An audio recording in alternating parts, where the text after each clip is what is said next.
good. And we're live, guys. I'm joined by Trauma Nerd and then Rhett, who is actual IRL friends with Cody. Yes, yeah. Rhett and I have the better taste out of the three of us, it seems so far. But tonight we're doing the top 25 action movies of all time. We have honorable mentions, real quick. So we're gonna breeze through these. So I'm just gonna hold them up, talk about them real quick. 5 Elements Ninja, The Villainess, which is a South Korean movie, pretty solid. And then No Tears for the Dead, which is the same director as The Man from Nowhere. It's a second movie. It's good. Blade of the Immortal by Takashi Miike. Honorable mention. RoboCop. RoboCop and Blade of the Immortal. RoboCop is just okay. Then we got First Love, another Takashi Miike. Kill Them All, Come Back Alone, solid Western. Reborn, which Cody turned me on. This is a fantastic movie. And then a movie that's better than both Blade of the Immortal and RoboCop, Ninja Assassin, that came out in 2009. I think it's fantastic. But but we got people in the chat. So Cody, you want to do your honorable mentions real quick? Okay, so I only have 2, and the reason these 2 should be in my list, they're probably in my top 10, but I couldn't find the discs. So the first one is Battle Royale. Oh, okay. Battle Royale should be in my list and in my top 10, but I couldn't find it. And the second one, and I feel really dumb for not finding it. I even looked again today. Escape from New York. Okay. Couldn't find it. No. I got like 3 copies of it. I could have gave you one. Yeah. Never seen it. What? I'm just kidding. Oh. I just love Cody's what. All right, and Rhett, what is your honorable mentions? I just had a few there, yeah. So we just had a chat before we went live that we both assumed that one of us was going to put Fast 5 on the list, and neither of us did. So I had to quickly grab it to represent it. Some of the best car chase sequences in it with that the safe dragging. That is like one of the coolest moves ever. So had to rep that one just to piss off Cody a bit too, because I know he. When is Cody watching the Fast movies? You know that's on the. As soon as Flip I buys still them have to buy them for him. He's gonna binge watch them. Okay, Cody, you can borrow my set, man. All 7 films. Well, there's 8 now, but there's 7. I guess we could do that too. Hey, real quick, what's that cracking? Like, it sounds like something's like. Yeah, I don't know. It's on... Is that you? Yeah, I don't know. I wasn't sure whose it was. Okay, well, I'll just. But... Okay, it's not me. Let me see if I mute Cody real quick. It stopped when we mute Cody. So it is me. It is you. Is it like? Okay. Are you holding it, or how do you got the camera there? Okay, well, Cody fixes it here. I'll just quickly run through my other ones. Yeah. I had the Lethal Weapons. I figured I need to rep those. Lethal Weapon 3 is my fave. Amazing car chase sequence driving through buildings and stuff like that in that one. So gotta rep those. Up for Justice, Steven Seagal. Trevor would kill me if I didn't get there. Don't worry, we got more Seagal coming up. Are you shitting me? More Seagal. More Seagal. It is me, isn't it? Yeah. Yeah. Do you have your mic that you usually plug it in? Yeah, but I have to keep my phone plugged in or else it'll die. Okay, well, it's not doing it anymore. Yeah. So. Hey, any clicking or snapping? No, okay. No, perfect. All right, cool. No, there it goes again. What is that? Like, it's not a handling noise or anything. It's not. No, it's never done this before either. This is really weird. Fucking what else? Just a couple more. And again, this one because Cody and I took it off the list. Action USA, which we saw live a few. Is that good? It's awesome, man. Like I'm a fan of like practical stunts, and like some of the most insane stunts you'd never get away with, like even then, certainly not now. Like people hanging out of a helicopter like in the middle of a city and like jumping off a motorbike jumping off a bridge on fire. Like it's like crazy. So Rhett, while Cody's getting his thing situated, why don't you tell people what your background is? Because you actually have like an actual educated background in film. Yeah. Just I'm in Calgary as well, Calgary, Alberta, Canada, with Cody, and I teach at a local college here for film and video production. Also worked as a cinematographer and producer and director on projects as well. So I've had a lot of experience in the film industry, making it, and then also teaching about it too. And probably before that, just watching it, and still that. Awesome. So that is me. All right. Well, Cody, you were fine. Whatever you did there. I don't know if you can hear us again, but I muted the mic. there you go. You sound good. Yeah, but Okay, so- I can barely hear you guys. You guys are like crackling like crazy. What happened? Like, can you go back to how it was So before? weird. And then just plug in at the last minute? Or is it the plugging in thing? That's What do you causing mean? it? Okay, Cody, turn your camera back on. Yeah. Okay, there we go. All right. So What the heck? Okay. All right, so you sound fine. But there's like no I do static until I coming start from- talking. Yeah. But it's not Once I terrible. start- It's not as bad as it was. Is it your headphones that are plugged in, or what? What if you unplug the headphones? Yeah, but I didn't. That's what- Like I just plugged them in. Oh, If I- okay. It's even worse when I'm with them. So just plug them in, and then because there you go. So you sound better. This is better. Talk. Okay. Okay, there. Yeah, perfect. All right. So Cody, do you want to start with your number 25? Yeah. Am I lagging at all? Is my video lagging, or is it all No. right? No, it's good. Perfect. Yeah. Okay. What up, YouTube? Troma Nerd in the Movie Megan headquarters. Number 25 of my top 25 action films of all time. Godzilla versus Destroyer. Not that one. This one. This is that my the best one, or favorite is there more to kaiju come? film.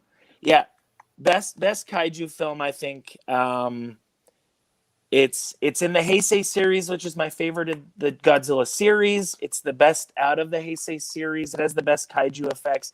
I think it's up there with the Gamera trilogy and Gamera 3, Revenge Virus, which I think is one of the best kaiju films. But I wouldn't consider Gamera 3 an action film because there's like no action in that movie.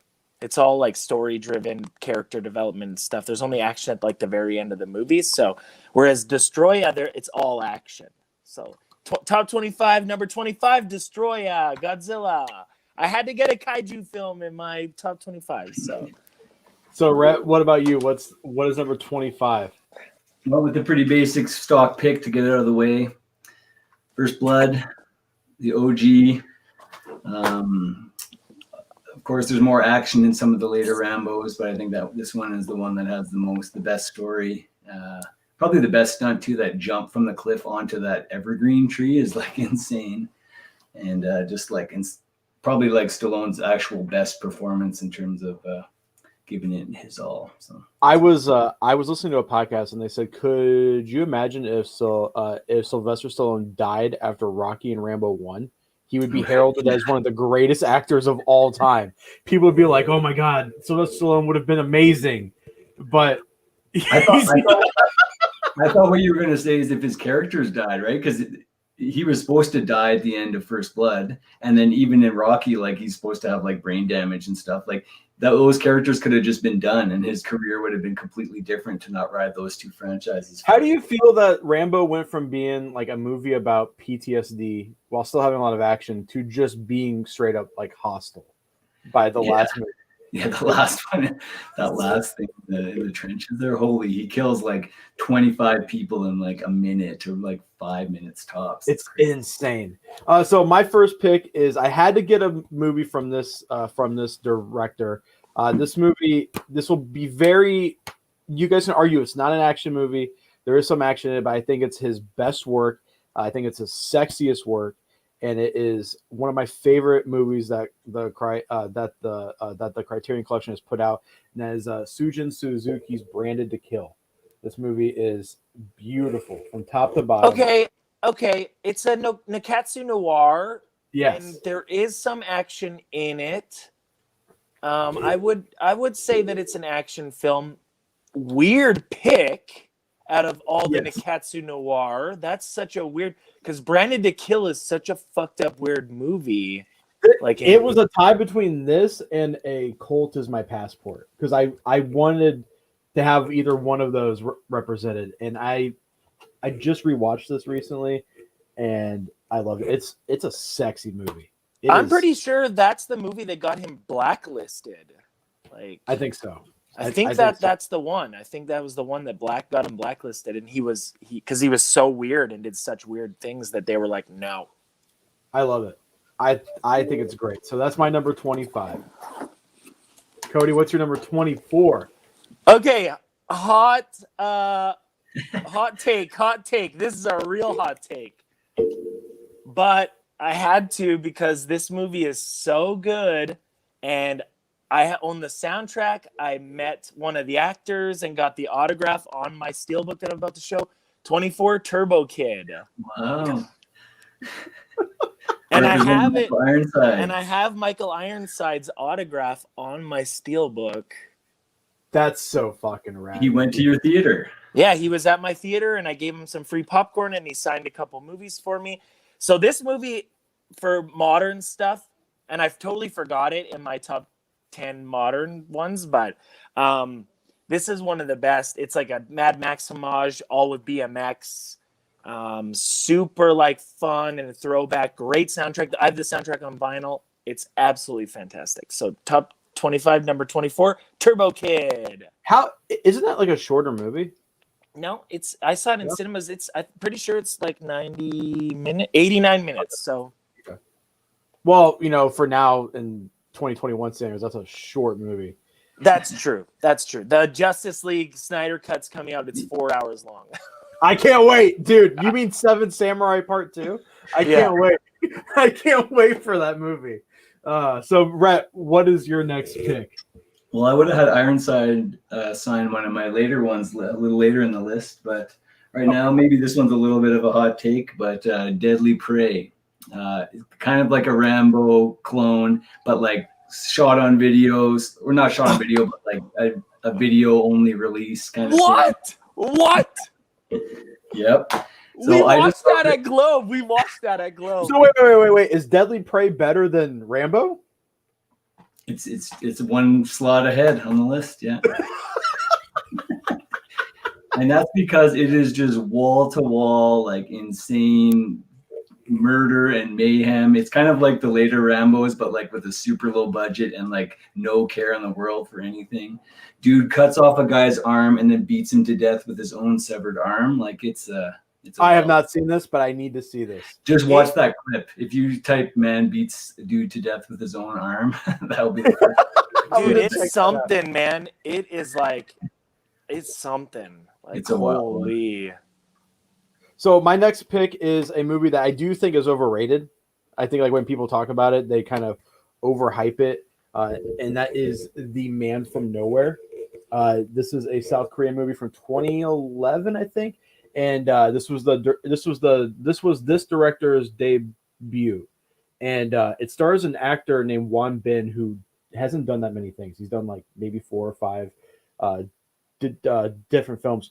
But this is pretty much like Leon the Professional, but set in South Korea. Everyone talks about the final knife scene being like one of the best knife scenes of all time. I thought it was okay. It wasn't like, I wasn't like, holy shit. I think Reborn, which was on my honorable mentions, has way better knife fights than this movie. But overall, this is a really good movie, and I would suggest you guys pick it up. Yeah, I haven't checked it out. I'll have to add that to the list for sure. I do like Korean stuff. I actually don't think I have any Korean on mine, but there are some, like a few Korean action films that are really good. So I mean, modern Korean stuff is good. So even like I watched was it The Gangster, the Cop, the Devil recently, and I thought that was like a middling movie, but like the performances were so good that it carried the film. Like what would have been like a kind of like bottom of the barrel story, the acting was so good that I was like, all right, this is pretty rad. So, but that's number 24. Cody, what's your number 23? Okay, 23. I own this film I own the film print. I've played this in cinemas. One of my favorite boutique labels, even though they barely put anything out, and one of the best directors of the genre, Umberto Lenzi's The Tough Ones. Oh yeah. I almost put that on my list. So this was tough. I had a few Eurocrime films that I was like kind of debating on which ones I want, what Umberto Lenzi, but I always go back to The Tough Ones because I think The Tough Ones is like a prime example of the genre. I mean, you've got Tomas Milian, it's got Umberto Lenzi, it's like really good, tons of action, so much action. And this release is fantastic. I got the like bullet release, so it came with like this slip cover and the CD soundtrack and like the bullet pen and stuff like that. And I own the 35 millimeter print, so this is, in my opinion, one of the top Eurocrime films and also one of the best Grindhouse releases, in my opinion. So 23, The Tough Ones. What about you, Mr. Rhett? Nice pick. This one's hold on. So I promised a Chuck Norris one. It's coming out in full glory. And I'm picking this one because it's Sidekicks with the Jonathan Brandis, rest in peace. So that's the kid from Sequest, right? Yeah. Okay. Yeah. And so anyway, it's a late like Canon or when Canon was going out of business kind of thing, but as a kids kind of action film, like it's one of basically like a Karate Kid kind of clone, but I think it's like of that genre, it's my favorite. Probably have some nostalgic ties to it, but I think it's got some great fighting action and some good fun. And basically the cool thing is that he basically gets to like suite or go into all his old Chuck Norris movies. Like he's daydreaming of all these Chuck Norris movies. So the kid gets to go inside of like, Missing in Action, all that stuff. So pretty fun stuff. So for people watching, we're going from the bottom of our list to the very top. So we're at 20, we're on 23 right now. And then so like the way, I don't know how these two did it, but the way because we have a lot of people, we have Aaron, we have Talion, we have Zero, we have Ice, we have what up? Hiroshi. We have so many awesome people in the chat. So the way I structured mine is that the first 10 you can interchange them. It doesn't matter. From 15 onwards is when my list gets serious, and then 10 to 1 is when I feel like that, like how I ranked them. I was telling Cody off air, I had over like all week I've been grabbing movies from the shelf, putting in the pile, and I had over 50 movies, and then today I had to lower it, and even throwing some away, I still had like 9 honorable mentions that were going to be in this list. So mine was like I told Rhett and I were chatting before, and I was literally updating my list up until an hour ago. I was changing movies out and like so. So my 23 is Samurai Banners. This is so when everyone talks about samurai movies, they always go to Akira Kurosawa. As the best, which they should. I think all of his movies, even his non-samurai movies, are amazing. He's one of the goats. I'm getting a 7 Samurai tattoo March 1st. I love him. I adore him. But there are so many samurai films that just get overlooked, especially in America. But luckily, this little American company called Animigo, who actually does, but they were the first company to bring over like Lady Snowblood, Lone Wolf and Cub. And this movie is a epic, like massive battle movie starring Mifune, which you guys will all know as the lead actor from Seven Samurai. Mm-hmm. And this is an official release. If you guys can, this is cheap. I got it like $20 on eBay. You can find this. I recommend you guys get it. It's out of print, but this is on par with like set wise, like with Ron, with Kagemusha, those types of movies. And it's not as good as those movies, but it is kind of lower on the list. But I still love this movie. So, what did you say it was called? Samurai Banners. Man, I've never seen it. Yeah, me neither. It's No. great, dude. It's fantastic. It's one of my favorites. So Sweet. If it has Toshiro doing Toshiro things, then that's all I need. I mean, Yeah. that's exactly what it is, dude. I love those guys, like old Japanese guys who played samurai movies, like who played the lead in samurai movies, because they all have like double chins. They're all like kind of portly. They're all awesome. I love them. They make me feel like I could be a samurai. So Yeah. Man, you got it, man. dude, I'm like losing my hair, so I'm thinking about just shaving this top part and just having.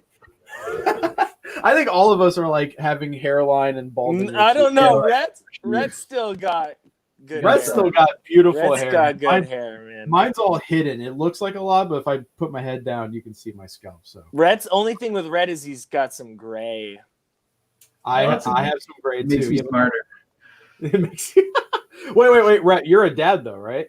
Yeah, so I'm allowed to have it now. Exactly why. I'm a dad too, and this side is getting gray. So it's part of the stress of having a human life depend on you. I had it way before that, but I'll blame it on that. The anticipation. I think it's the filming, Rhett. I think filming Yeah. is graying you out. Late nights and high stress. Yeah. Yeah. So Cody, what's your number 22? 22, I think. Okay. Yeah. This one, no brainer. One of my top action martial arts films. Had to be in the 25. And I just got it like a couple weeks ago. This is Iron Monkey. Yeah. Donnie Yen, the Eureka release. This, I'm not kidding. So this is the precursor to Once Upon a Time in China. Mhm. When it's who's the oh my god, now I'm blanking on the guy, the main, like Jet Li's character's name. I can't remember. But Jet Li's character in Once Upon a Time is the kid in this movie. Wong Fei Hung. Wong Fei Hung. This is a prequel to it, and it's like so good, wall to wall action. It's just like if you want real easy, just sit down and have a great time. Martial arts, Iron Monkey, man. And this was a later one because this one came out in '93, so this was like 20 years after all the Shaw Brothers and the Golden Harvest stuff and everything, and this still like straight up delivered on everything. So There's gonna be a lot of Shaw coming up. And that's why on my- I knew you would. So I wanted to put in. I put stuff in that is not, so that it's other stuff. Otherwise, it would just been Shaw for like an hour. So Iron Monkey, I highly recommend. If anyone likes martial arts films, this movie fantastic. So.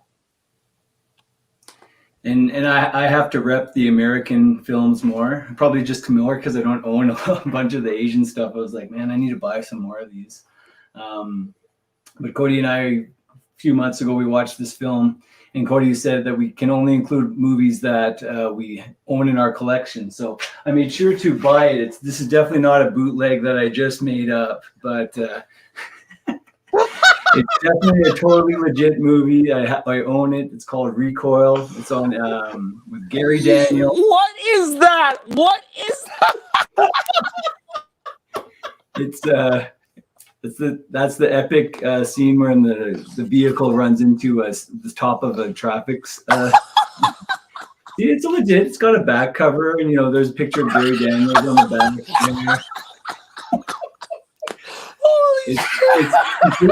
It's not. It's not. What is the movie underneath it?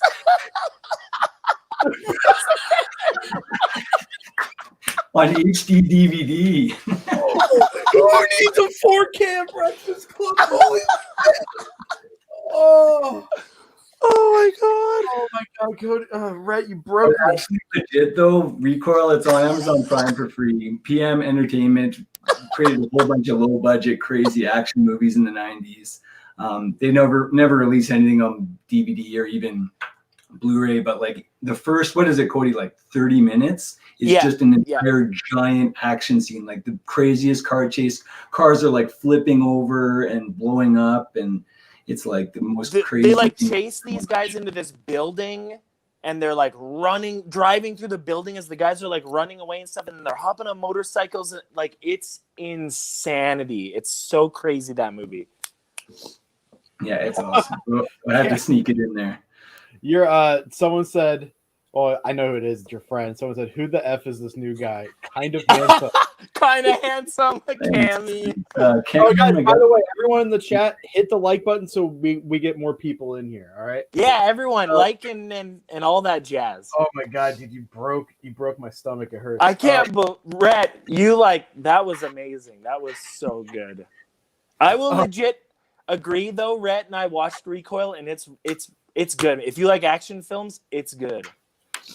My number 20 was this 20. I don't even know.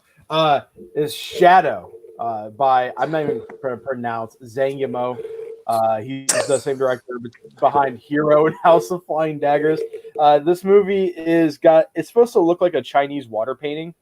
And it does. It's not black and white because there's like very earthy tones in there too, like the flesh tones. Some of the wood has very earthy tones to it. But it is a wuxia film, so there's like a lot of spectacular, fighting.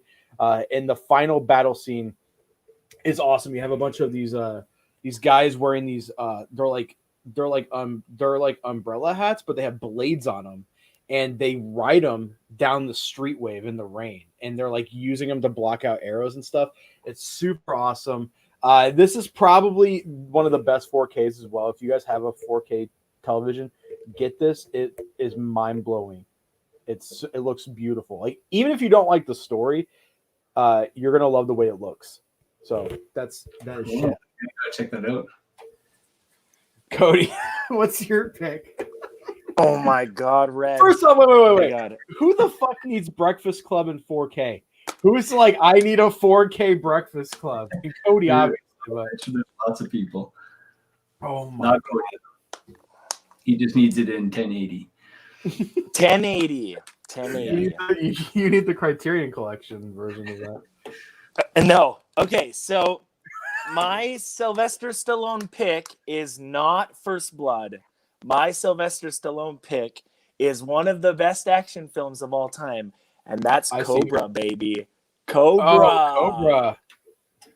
That movie rocks. Yes. So this is like a collection. It has like I think there's 5 Sylvester Stallone movies, but I bought it for Cobra. This was way before Cobra was out on a North American Blu-ray. This is like a UK box set.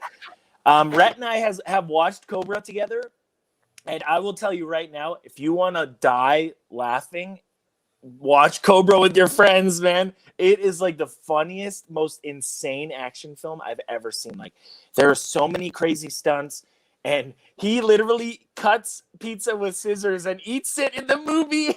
It's crazy. And there's a knife right beside him. I mean, to be fair, I have cut pizza with scissors and have eaten it at the same time. Okay.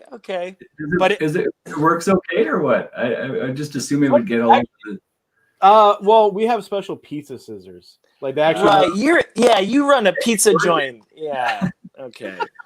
But I know everyone's like with Sylvester Stallone. They're like like First Blood or Rocky, but Cobra is always my fallback. Cobra for Sylvester Stallone for me. So whatever number that was. That was 22. 1, 2, 3, 4, 5, 21. Wait, I already have 5 down. I have 4 down. But so you went first. I'm first. Yeah. Okay. So, Rhett, what's your 21st pick? Okay, it's a little more not crazy off the beaten path. The Rock with Sean Connery and Nick Cage. I fucking knew it. I knew it. I called it in the chat. I called it. I had to respect Michael Bay. I think he did some great stuff with action. That one's got so much funny, good banter, good character stuff, and just crazy action. The Ferrari chase, all the jets flying over, and all that stuff. There's lots of great stuff in that one. Is it lots of great Transformers, Dark Side of the Moon? William Forsythe, lots of good stuff. So wait, Michael Bay directed that? Yeah. This is like he did Bad Boys, and then this was the next one that kind of vaunted him into into big And budget. then Armageddon was right after. Yeah, the next one. Right. The And then trifecta. Transformers, baby. Fuck yeah. There's some Transformers on my list. We're going to be Is getting it really? Dark Side of the Moon's like number 6 or 7. I'm just kidding. Your face, Cody. All right, so my next pick is I guess I'll just pick The Flying Guillotine. This is one of my favorite Shaw Brothers films. Not my all-time favorite, which is later on the list. But this has my favorite weapon in any martial arts movie. So, Rhett, have you seen this? No. So it's a weapon. It's a helmet that they make, and when they throw it, it lands on your head. They pull once, the blade comes out. They pull again, your head gets decapitated, and then they send the head. So there's a lot. It's so ridiculous. It's over the top. This spawned 2 sequels, which is Flying Guillotine 2 and Vengeful Beauty, and then a bunch of knockoffs like Master of the Flying Guillotine, Revenge of the Flying Guillotine. So, which I have those. They're really bad, but I this like is Master of the Flying Guillotine. you're high. I'm No, just I kidding. think it's a good movie. But this is an amazing movie, and I recommend you guys pick. This is put out by 88 Films. I think this is the original artwork on that side. 88 Films definitely has some good martial arts films. There's a lot of 88 Film stuff coming up. Oh. But Cody, what's your number 20? Okay, another Grindhouse release and my first Western. There will be more. So this one, Lee Van Cleef and Tomas Milian. Wait. Oh man. Yeah. The Big Gun Down. That was my next pick. No way. Yeah, dude. It's right here. No way. Yeah. Sick. Okay, so 20, Big Gun Down, and that's both of us. That would have been funny if Red had picked it too. So this is, in my opinion, this is like top tier Western. This release is also top tier, 4-disc. Amazing release, dude. Comes with like the soundtrack, which I have on vinyl as well. Comes with the soundtrack and both versions of the film. There's the extended Italian version and the US cut, which is shorter. I prefer the dubbed US version, but I like the longer Italian. So it's hard. I don't ever know which one to watch because I like them both. But yeah, Big Gun Down. If you like westerns and if you like Euro westerns, this is the one to watch. Like it's fantastic. It's so good. Yeah, I probably should have put more westerns on my list. I'm sort of one of those ones where I don't know, like in my head, I'm not thinking westerns when I'm thinking of action. I'm thinking like fighting, car chases, And that was the exact same with me until Flip and I did our top 10. And then when Flip was adding stuff, like talking about them, I was like, shit, that's an action film. So then I was like, fuck it. Everything's on the table now. Everything's on the table. Yep. I got to go run and get Django then. But yeah, it's a good one, Cody. All right, Rat. So I'm a huge horror fan, so I got to rep something that's kind of horror. So I picked Maniac Cop2. Spiro Rosados, who did the stunt work on this, went on to do all the stunts on the Fast and Furious movies. So he's a legend. The stuff he did on here, again, something you probably couldn't do otherwise. This is the Blue Underground Blu-ray. With the I also met William Lustig, the director, and showed his film Maniac on 35 millimeter, and then got photos with him, and I got a bunch of his movies and he autographed and stuff. William Lustig, he runs Blue Underground and used to run Anchor Bay. So I wanted to rep him. I needed to rep him. There's a bunch of movies that are kind of he was a king of action, Vigilante or Relentless, and a bunch of those ones. So I want to squeeze him in. I think Maniac Cop has some of the most crazy stunts. There's a part where a woman is handcuffed to a cop car that's just running down a hill in the middle of New York City, and she's like being dragged along it. It's a crazy set piece. So I'll just skip mine because it was the Big Gun Down. So we'll just Cody pretty much. I think this is Lee Van Cleef's best role that he's done. And so I mean he's better than Sabata. He's better than was it Day of Anger that he's in? I know as well. everybody. Most people say Angel Eyes. Most people say Angel Eyes. It's like Good, the Bad, and the Ugly, and for a few dollars more. Those are usually where people are like Lee Van Cleef. But honestly, I think the Big Gun Down, it's so much better because he's just like, he's the focus. So, and he really gets like, he's got Sergio Solima directing him. So he really gets to like act and like show off his skills and stuff. And I feel like Angel Eyes doesn't really, because it's more about Clint Eastwood. So, definitely one of his better performances. You guys will be seeing Clint Eastwood's Gran Torino on my list later on. I knew it. So, Cody, what's your... Okay, so this one, again, going back to the whole, I wanted to add non-Shaw Brothers action martial arts films on mine, and I wanted to rep some Jackie Chan. So we're talking Police Story. I guess we could say 1 and 2, but mainly 1. Yeah. The Eureka box that I have, Police Story 1. This has one of the craziest stunts in any movie I've ever seen. When he's in the bus and the bus stops and he falls from the second story of the bus right onto the concrete.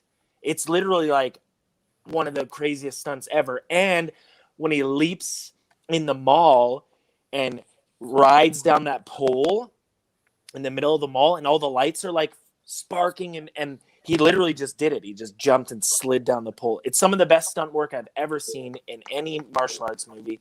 And this box set from Eureka is fantastic. That's nice.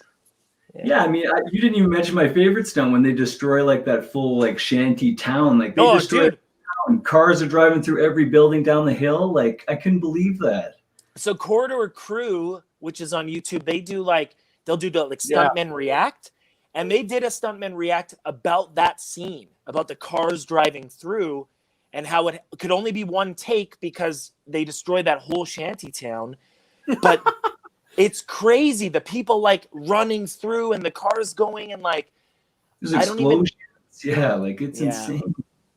So I definitely like Jackie Chan. This is top tier Jackie Chan.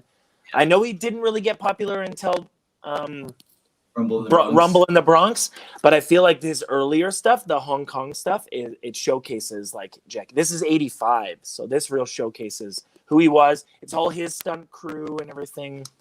So, yeah, great stuff. Guess I'm next. Had to get some Charles Bronson in there if we're talking action. Yeah. So I got this is the Death Wish 2, 3, and 4 pack. If you could guess which one I'm going to pick, Death Wish 3. So yes, that's a Death Wish.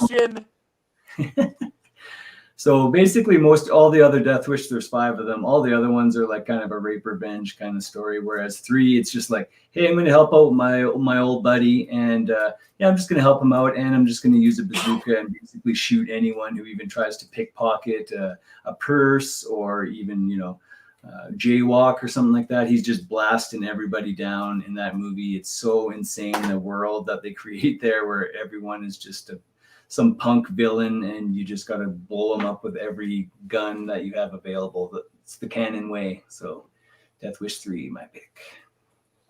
So next up for me is, I'm going to go through this real quick. This is Hero, the same director as Shadow that I talked about earlier. This is my favorite lead movie.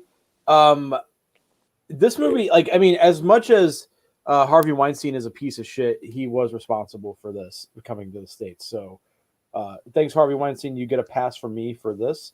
But he's also like, it's terrible. But I mean, he's a piece of shit. But he also there's a movie in my list that I'm like, I hate you, but this is one of my favorite movies of all time. So you made The Burning as well, so you got to respect. And The Burning, man, The Burning, straight but up. This movie is just insane from start to finish. It's beautiful. I remember when this came out, a dishwasher at the restaurant gave me his old DVD copy and was like, "Hey, watch this." And I was sitting in the back of the room. I was sitting in my room at the restaurant as a little kid, and I watched Hero, and I was like, "What the fuck?" And just fell in love with it. So that is my whatever number we're on. I know when we get to 15 because I have them laying a different way. So from 15 onwards, I have them laying a certain way. So honestly, we I was I grew up like going to Chinatown a lot and spending a lot of my weekends in Chinatown. And I used to go to the bootleg video stores in Chinatown all the time. And when Hero came out, it was one of the ones that I grabbed from like one of the bootleg video shops, and it blew my mind. It's like Rashomon, but the Hong Kong version. You know, it's like had the this is the story, and then they're like, but I remember it differently, and they like each kind of explain their recollection of the story and stuff. I thought it was just like really well done for like a modern action like martial arts film. Yeah, for sure, it's a great one. Good pick. Thank you, buddy. Is it me? It's your turn now because we did Big Gun Down, right? So I just skipped over it. Okay, so I got my second Jackie Chan. Do two Jackie Chans in a row. This one was one of the ones I saw way back in the day on VHS, and literally blew my mind by how good this film is. And this is Drunken Master. Yeah. So this is top tier. This was his second film, I believe. And this is the same director who did Iron Monkey. And this is 1978. And Jackie Chan actually created all the drunken styles. Drunken fighting wasn't actually a thing. Jackie Chan made it up for this movie. And he made up all the different styles that he learns in the movie for the movie. These are all just unique to Jackie in this movie and then carried on into other movies and stuff. But drunken fighting wasn't like a thing in martial arts. He made it up. So I've utmost respect for him, and this movie just like insane, like so good. And Eureka, I'm repping a lot of Eureka. Right, I actually just ordered what was it, the Rio Grande release from them, and a couple other things from them. And also, I do want to say we've only had one overlap so far, so like this has been pretty rad. I know there's. I think me and Rhett are going to be overlapping a little bit. Some of the later ones. No, one of them for sure. We talked about it before. Yes. And I know there's going to be some of the later ones that Flip and I are going to be doubling up on. I know for a fact that there are. So we'll just see where they fall. Yeah, you kind of fit the more eclectic, different ones in the first 10. You know. Yeah. Squeeze them in. Yeah. So, Rhett, what's your next pick? Bottom 10, you got to get the goods. Another one Cody's going to like. He might have it on his list. I'm not sure. Hard Ticket to Hawaii. Is that on your list? No? Or you forgot? No! Fuck! Cody knows all about this. Andy Sedaris, the king of kind of late night TBS action kind of style movies. Just the, girls in bikinis with machine guns, things blowing up. What is it? A dude gets injected with poison and a snake jumps out of a toilet and he has to blow him up with a bazooka. Like there's a snake with cancer that's going out, and they have to stop the cancer-ridden snake. And there's frisbees with razor blades on them. Dude, that sounds sick. I've never seen this. Wild. There's literally a dude does a handstand on the skateboard, and then they shoot him with a fucking rocket launcher, man. Yeah, Cameron literally just commented that as you were saying. He said skateboarding rocket attack. Dude. So Cody screened it at the Globe a couple years ago, and it was my first time seeing it, and I couldn't believe it. I was laughing the whole time and just couldn't believe the audacity of everything. So I actually got frisbees, and I threw frisbees out into the crowd for people. Dude, I need to open up a restaurant where you guys are at and just hang out with you guys on the weekends. Just go to Globe and watch ridiculous movies. Oh, it's fun, man. It's fun.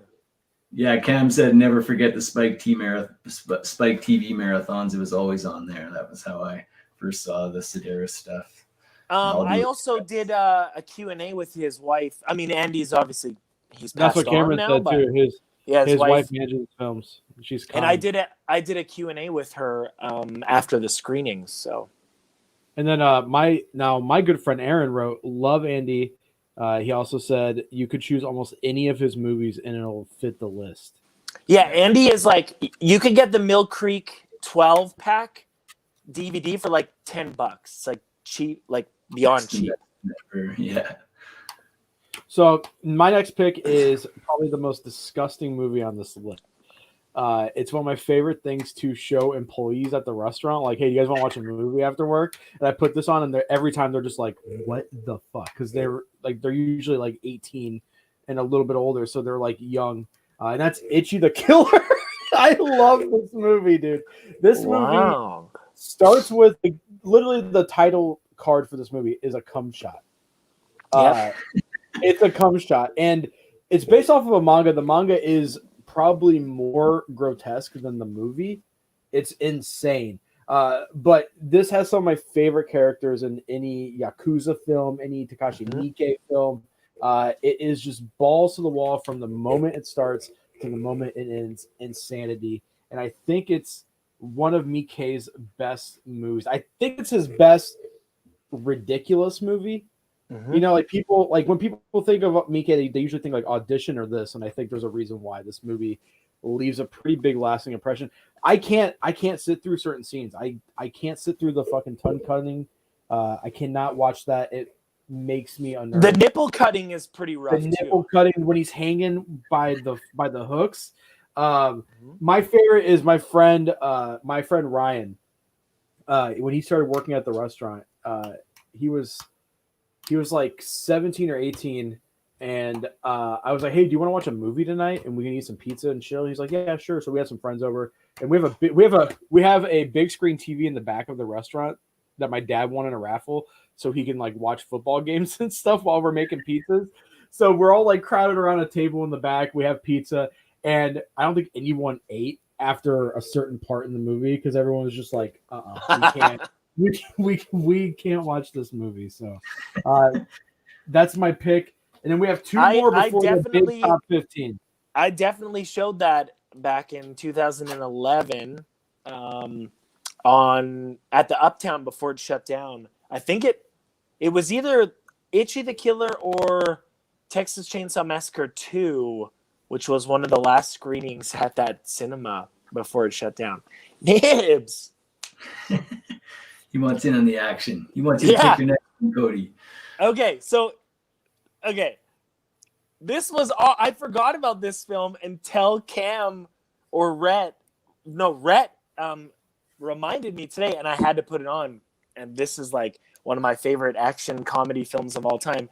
And I'm a huge fan of the actor too. This is Beverly Hills Cop. Oh God. Dude, I'm not kidding. This has one of the best soundtracks ever in any film. One of the best soundtracks and some of the best lines ever. Like when he's like, "Arrested me for what?" And he's like, disrupting the peace. He's like, "What if you threw me out of a movie car? What would I get arrested for then? Jaywalking?" Oh my God, man. It's so funny, so quotable. I love old Eddie Murphy. This and Golden Child, like these are like great films, and there's tons of action in this movie. Like the whole last bit with the mansion and stuff's all action, shootout and stuff. So, and lots of heart too. Like all the three cops together also have such good relationships. A lot of fun stuff. The funny thing is that you picked both movies that Sylvester Stallone was supposed to do that movie, and then instead he went and made Cobra they released him from he was supposed to be Beverly Hills Cop, and they said, "Well, I'm going to do my own thing with Canon. I'm taking my script with me, and I'm going to make Cobra." So you picked both sides of the Beverly Hills. That's crazy. Yeah. I mean, I absolutely adore this movie. I can throw it on at any time and just laugh. I still laugh to this day while watching it. So Beverly Hills Cop, baby. Yeah. It's on my list, a couple more down, but so I can skip over that one as we get there. Wait, yes. I have a double with Rhett. That's so awesome. Mine's just the DVD. Holy shit. It's so funny that you mentioned it because I literally had completely forgotten until you said it. And I was like, oh, that has to be on my list. Like I can't not have Beverly Hills Cop on my list.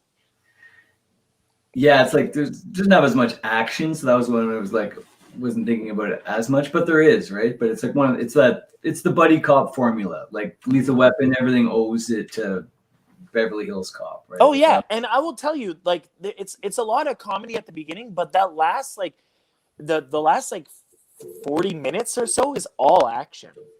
There's like tons of action at the end. There's still like I just switched out a film because I was like, holy fuck, I forgot this as we were talking, and then I had to go switch it out. no way. Okay. Okay. What other Eddie Murphy action film do you put in there? Metro. Oh man. So Okay, Rhett, what's yours? I promised I wasn't done with Seagal. He's back. Under Siege. Yeah, the only worthwhile Seagal movie in my opinion. Some would say, I would say there's a bit more than that, but certainly probably the best of his canon.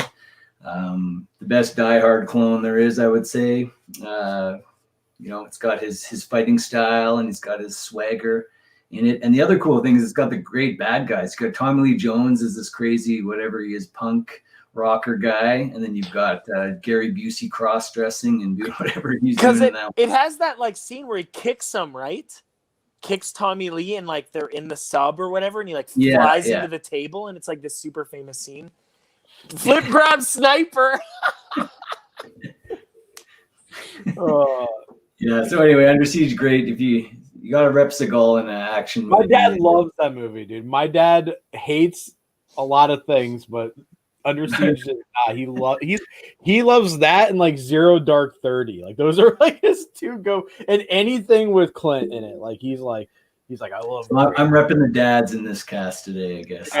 I feel like Clint is like a go-to dad, like film guy, like actor. Like most people, most people's dads, like, oh, I grew up with Clint. I love Clint, and Steven Seagal as well. I feel like, yeah, I love it. Well, my next pick is so a lot of people when they think of Hong Kong directors in this line, they automatically go with John Woo. But for me, there's a director who's just as good as John Woo that doesn't get enough love here in the States, whose name is also John. That is Johnny To, and this film is Exiled. And this is put out by Magnet. This is it's just shootout after shootout with a really good story though. So it's not entirely all action, but Johnny To's done things like was a Throwdown, which your Rika put out, which I think me and you both have, right, Cody? Me and you both have the Throwdown. Yeah, I think so. It's crazy that that's a Magnet release. Yep. I think my Turbo Kid or one of them is Magnet, and I'm pretty sure ABCs of Death is Magnet and VHS and VHS2 and stuff. So, I mean, Magnet's a pretty good company. I got to meet the guys at New York Comic Con 2013, and they gave me VHS2 on VHS. Yeah, they're cool guys. They did like Big Ass Spider and like all that kind of stuff. So they're a good company. All right, and what's your next pick, Cody? Oh shit. So this one, because I forgot it off my top 10 and it was on yours, and this is one of my favorite films of all time. And I have two Tak Sakaguchi films. This is the first one. This is Sion Sono's Why Don't You Play in Hell? Dude, that's my next pick too. No way! Man. Yeah, dude. Shut up! Yeah, that was my next pick too. I love this movie, man. Oh my god, this movie is like what's that, Rhett? You guys are on the same wavelength today. I know. Wow. Yeah. I will say, like, this is another one like Beverly Hills Cop where I can throw this movie on at any time and I'm just enamored by it. It is so good. Tak Sakaguchi's performance as Bruce Lee, where he's like in the costume and they're fighting against all the Yakuza and he's beating everybody up and nunchucks and stuff. It's just like so fantastic. And the fuck bombers is so good when he's running at the end. He's like, fuck bombers with all the film cans. There, if you watch Love and Peace, which was his follow-up film, there's a fuck bomber reference. He has it's like the Sex Pistols album, but it's like, forget the nonsense, this is the fuck bombers. And I was like, oh my god, man, it's so good. Like there's this is such a good movie. Absolutely fantastic. Great acting, like cast. Sion Sono, fantastic director. So, and it's Drafthouse Films. If you can get these old Drafthouse Films releases, because they're not a company anymore, that's nice to have. Yeah, Cameron says it's a very expensive Blu-ray, and yes, there was a 3-pack that came with individuals that you could get. But this movie, like, if you take like Itchy the Killer for like the ridiculous grossness and switched it with comedy, this is what this movie is. And I love the poster that it comes with. That's so awesome. And there's the guy wearing the Bruce Lee outfit. It's so good. This movie fucking rocks, dude.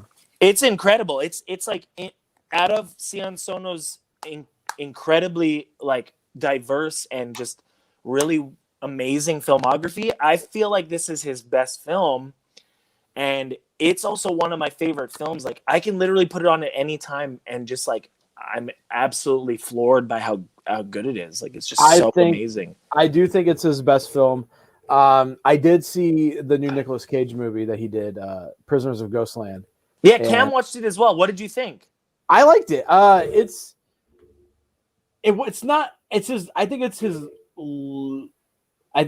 the film I like of his the least, but I still really enjoyed it. Nicolas Cage is very hit or miss for me, so take what I say about Nicolas Cage movies with a grain of salt. And I'm a giant Nicolas Cage fanboy. So. He's all hits for me, yeah. Yeah, all hits for me. All hits. All I hate it. I hate it. He commits every single role. I hated the color.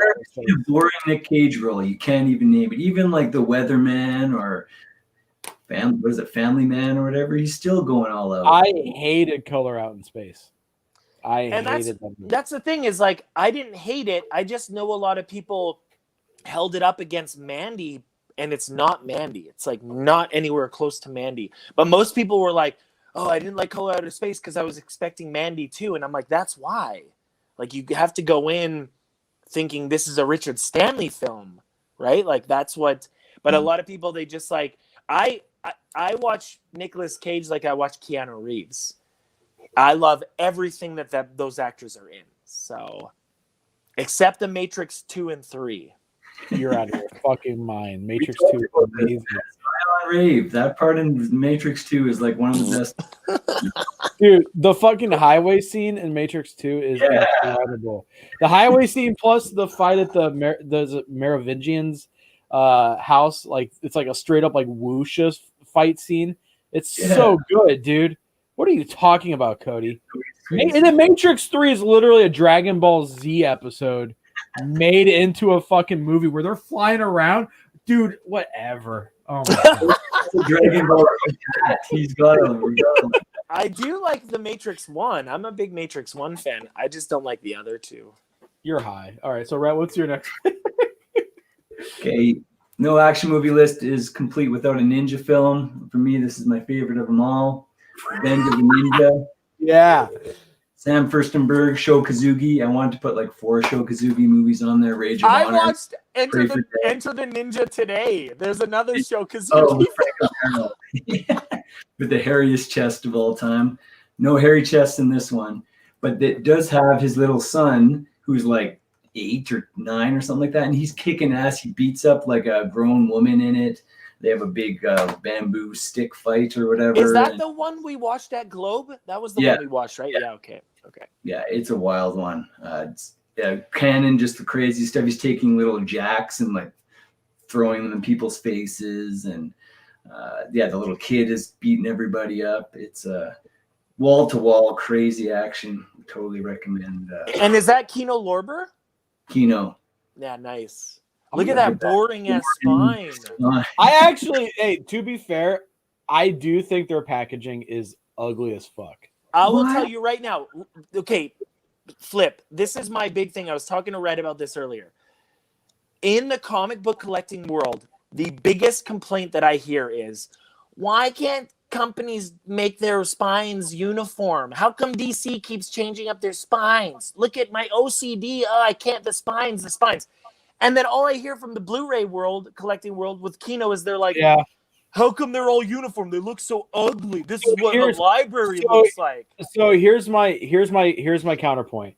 is that when I look at my shelf, I can immediately know what certain things are based on the spine. I know exactly what Seven Samurais is. I know exactly what Lone Wolf and Cub is. But when I look at Kino, it just looks like Times New Roman, and I don't want to look at it. It's just ugly. Some of those logos are like so small, like on the spine, and you can't read it. Like it's just a nice uniform font that you can always read. I like what Rhett said. It's all uniform. When you have all the Kinos on the shelf, they all look the same. They look beautiful together. That's why all my Vinegar Syndromes have been switched out to clear cases so that they all look uniform. All my Severin are all in black cases, so they're all uniform. When people complain about this thing not being, why can't these be in uniform? And then Kino, which is doing it, the people complain, how come these all look the same? It hurts my eyes. People can't be. Aaron has a good point. One Kino may not look good in a collection, but a big collection of Kino looks good. He knows what's up. Aaron, look at Aaron is watching. I love Aaron, man. Aaron's the shit. Aaron's amazing. With dude. Aaron all the time. Repping Canada, man. Canada represent. I'm gonna skip because we already talked about it. Mine's. Oh yeah, right. So we're at the big 15 now. This is where my list gets serious. This is where my list. Everything else before this, you could interweave it together. This is okay. This is where things get serious. So, Cody, go. What's your number 15? This one's very obvious for me because I love all these movies. I'm a big fan of them regardless, the director or whoever. But this, I think, is the best one. And I explained this in the last video, so I'm not going to talk too much about it. But Fallout, Mission Impossible. This is this is the newest Mission Impossible. Henry Cavill's in it. Superman. He does the reloading the guns. Yeah. Oh yeah, this is like, and some of the best. Oh yeah, best one by far because Tom Cruise always ups his stunts in every movie, and this one has some of the best stunts like in any modern movie. Like they jump out of a plane, he jumps from building to building and breaks his ankle. Like incredible. This movie. The whole bathroom fight is just insane. Yeah, so and there's also bringing up Corridor Crew again.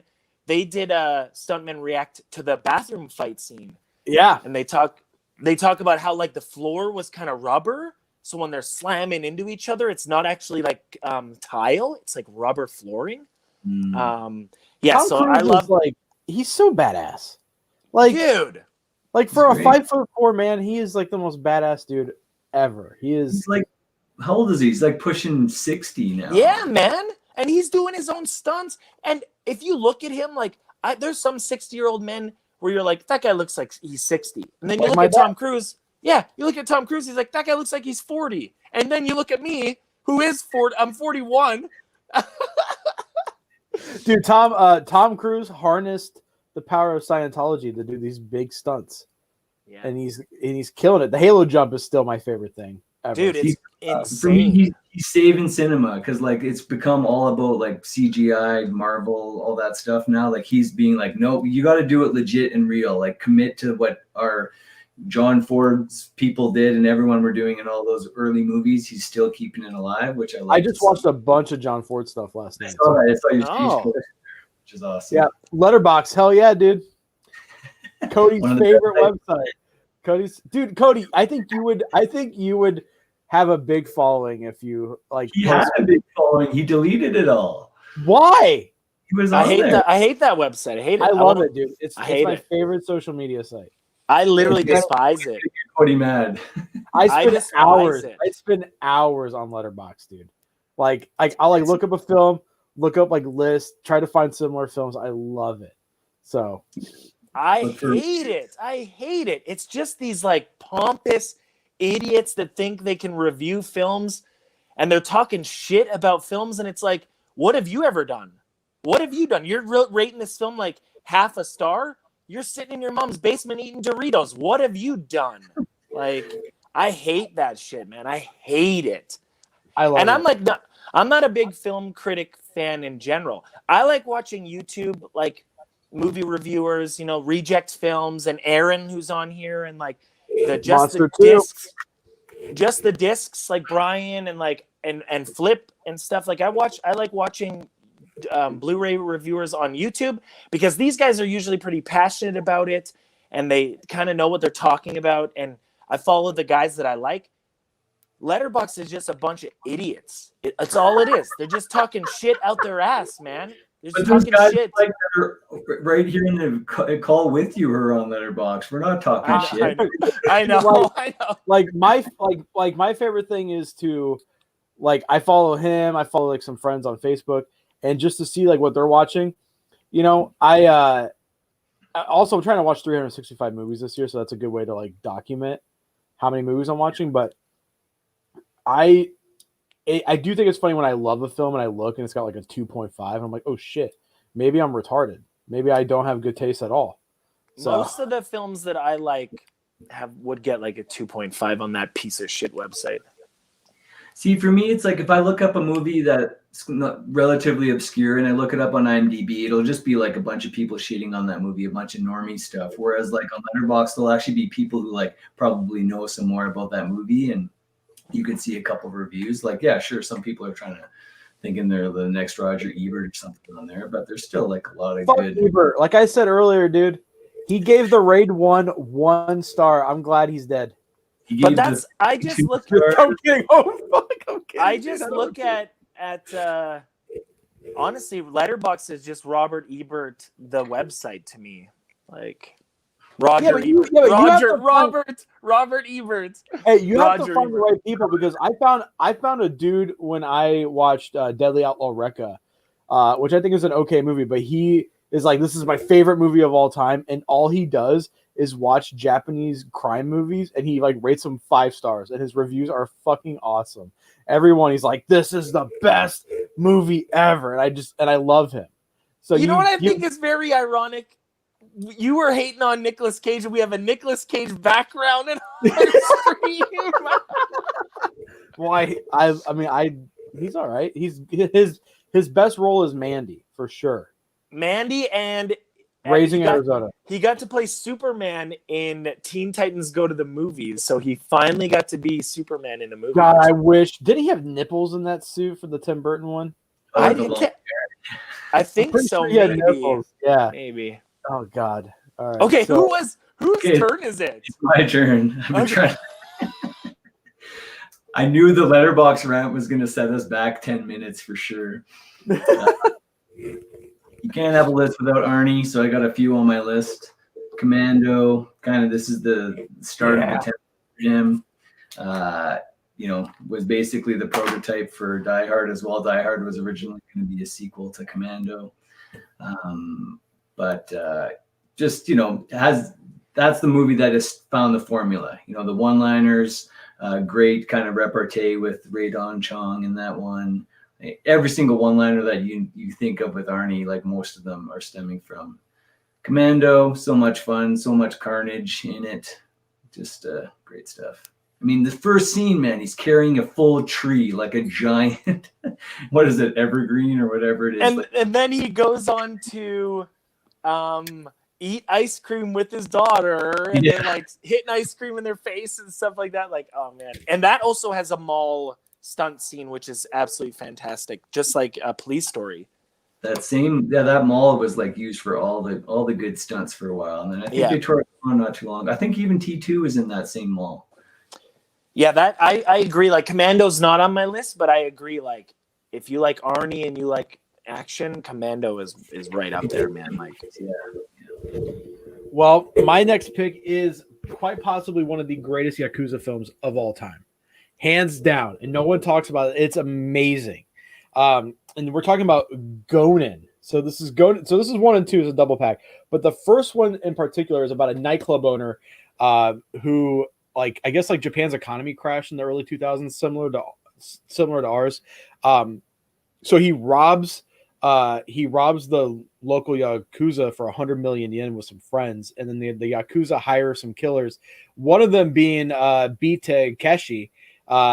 But he's young, so he's got like the hair, and he still has the eye patch on, because I don't know if you guys know this, but he was in a motorcycle crash. And during filming of this movie, his eye was literally bleeding in real life. So they had to put like an eye patch over his eye is fucked up forever. So what is so that's why, because I always wondered about his eye. Yeah, he got into a how- motorcycle crash. What year was this film? This was in 2000. Let's see if this says. It doesn't say, but it's got to be early 2000s.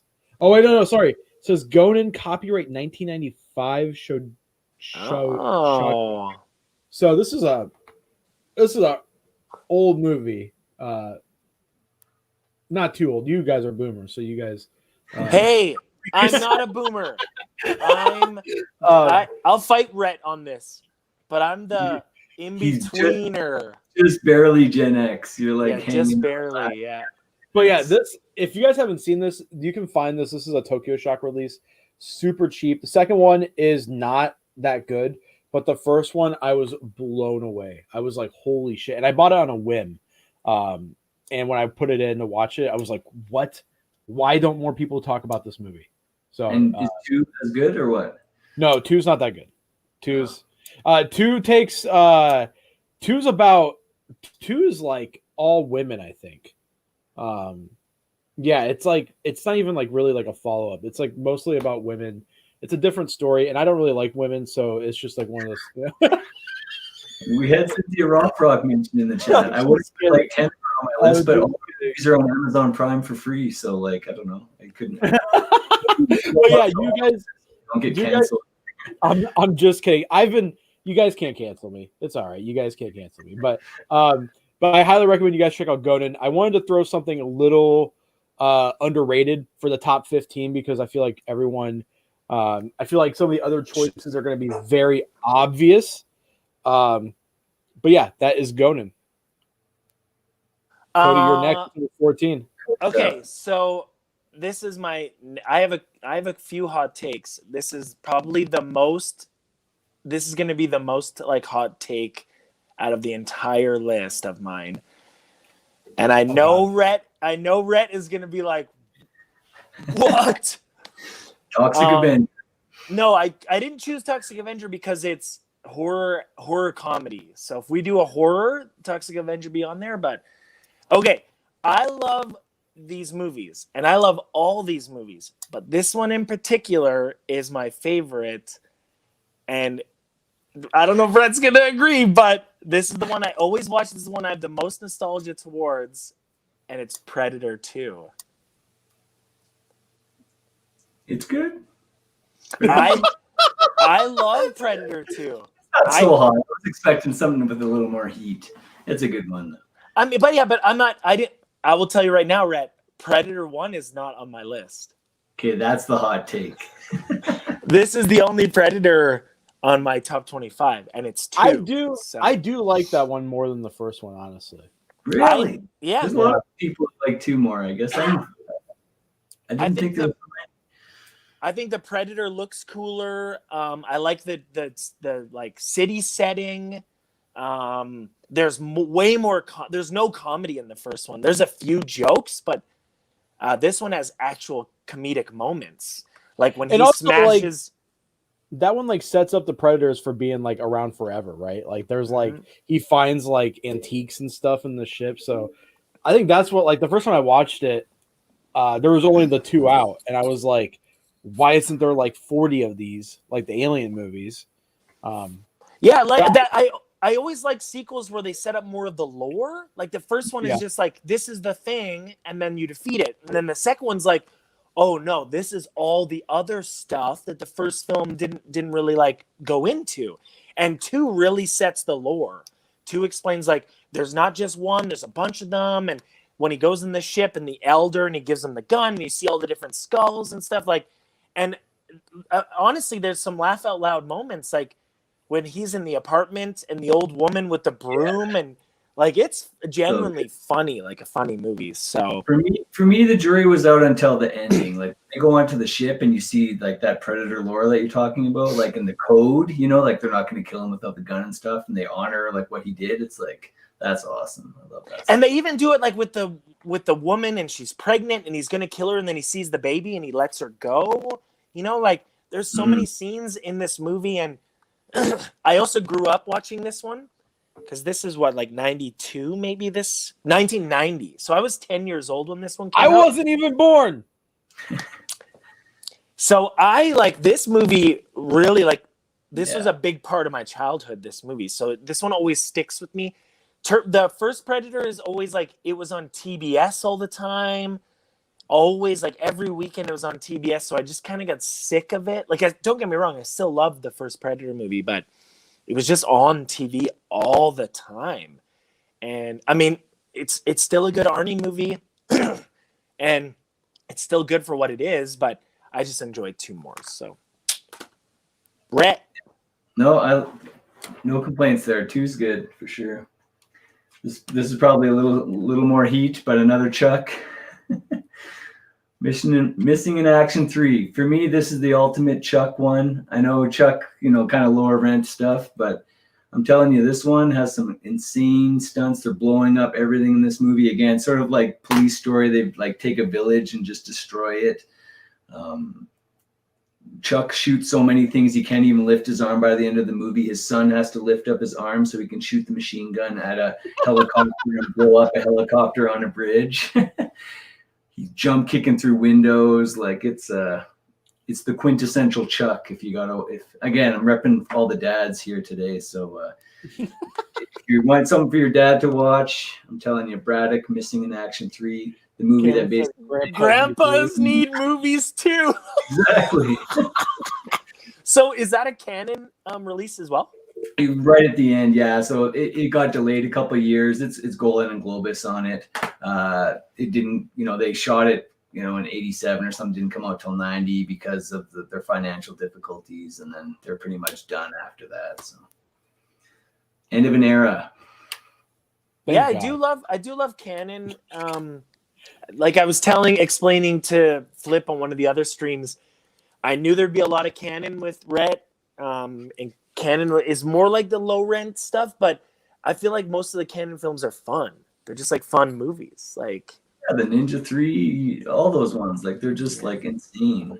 And they go out, there's like good production value too. Like good, they look good. They're pretty slick, but they don't even care. They're like, yeah, we'll put this in our movie. I don't care. Be an Exorcist / Flashdance / whatever hybrid, and we'll just combine it all together. Yeah, because what they did wasn't Breakin' canon. Breakin', yeah, that was so, on the map, yeah. So they did like breakdance movies, and then they did like Dudikoff, like action martial arts films, So and then art house stuff. They were trying to win Oscars and stuff later on too. They wanted it all, and they died trying. Well, that's sad. But what's not sad is my next pick. This is a director that graduated from the college that I went to here in town. He has gone on to make nothing like this movie again. Angley's Brokeback Mountain. Just kidding. It's a Crouching Tiger, Hidden Dragon. Brokeback Mountain is that's my favorite Ang Lee movie. But I love it. I love it. Dude, I love that movie. My favorite thing about that movie is that it is a legitimate, beautiful love story. And it came out at a time when no one was doing that. I feel like if that came out nowadays, it'd be like more widely accepted. But like, I know a bunch of boomers who went to that movie thinking it was a fucking cowboy movie, and they were pissed off. It was a fucking cowboy movie, just not that kind. So, but this isn't our favorite love story show, which we could do. It'd be like Portrait Lady on Fire, The Notebook. And I got 25 I could fill in for that for sure. Yeah. So I will tell you right now, this is not a hot take. I don't like romantic movies, and I don't like romance in movies. So I don't know. Adventure gets kind of romantic there, with the. Yeah, but like not really. Like, well, I mean, I guess there is some romance.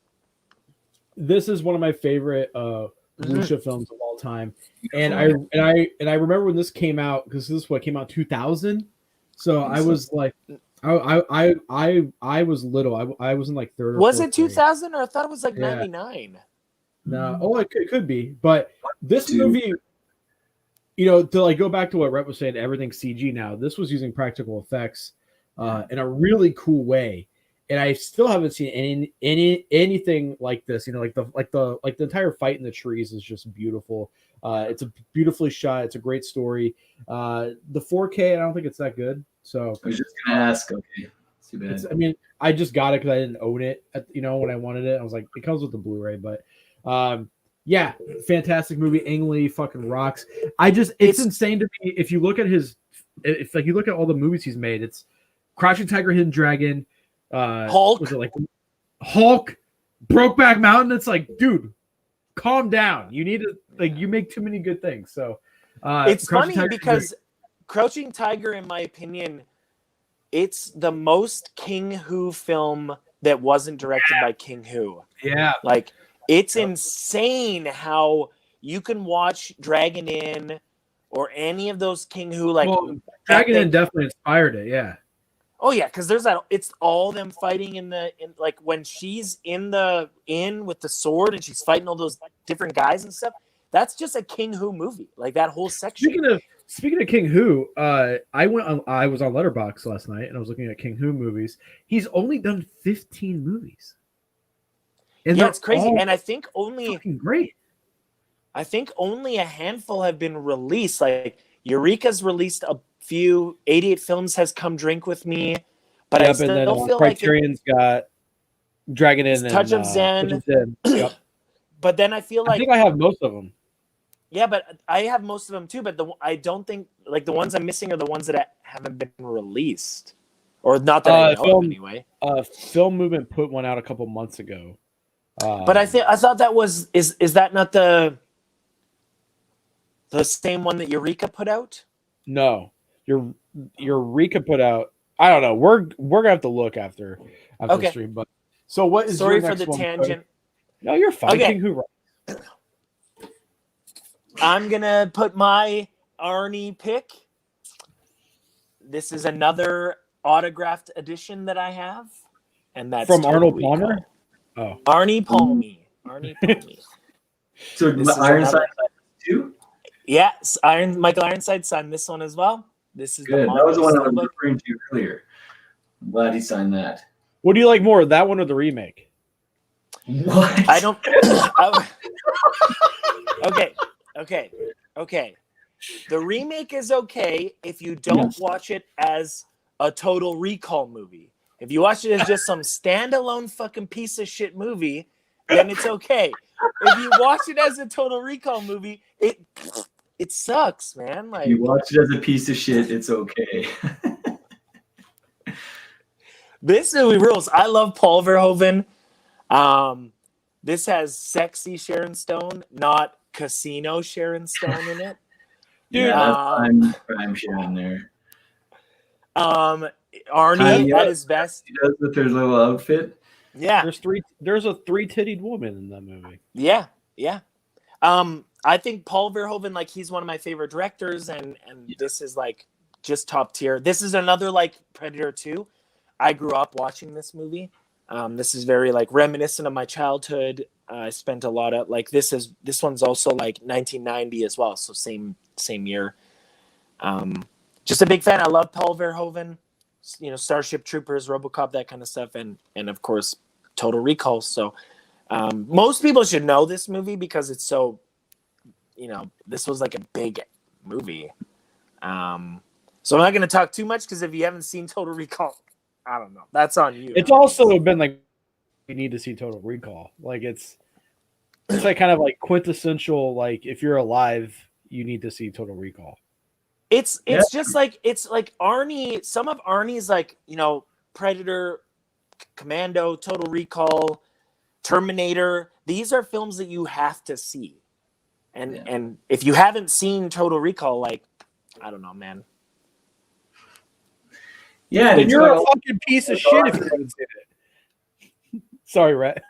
Sorry, yeah,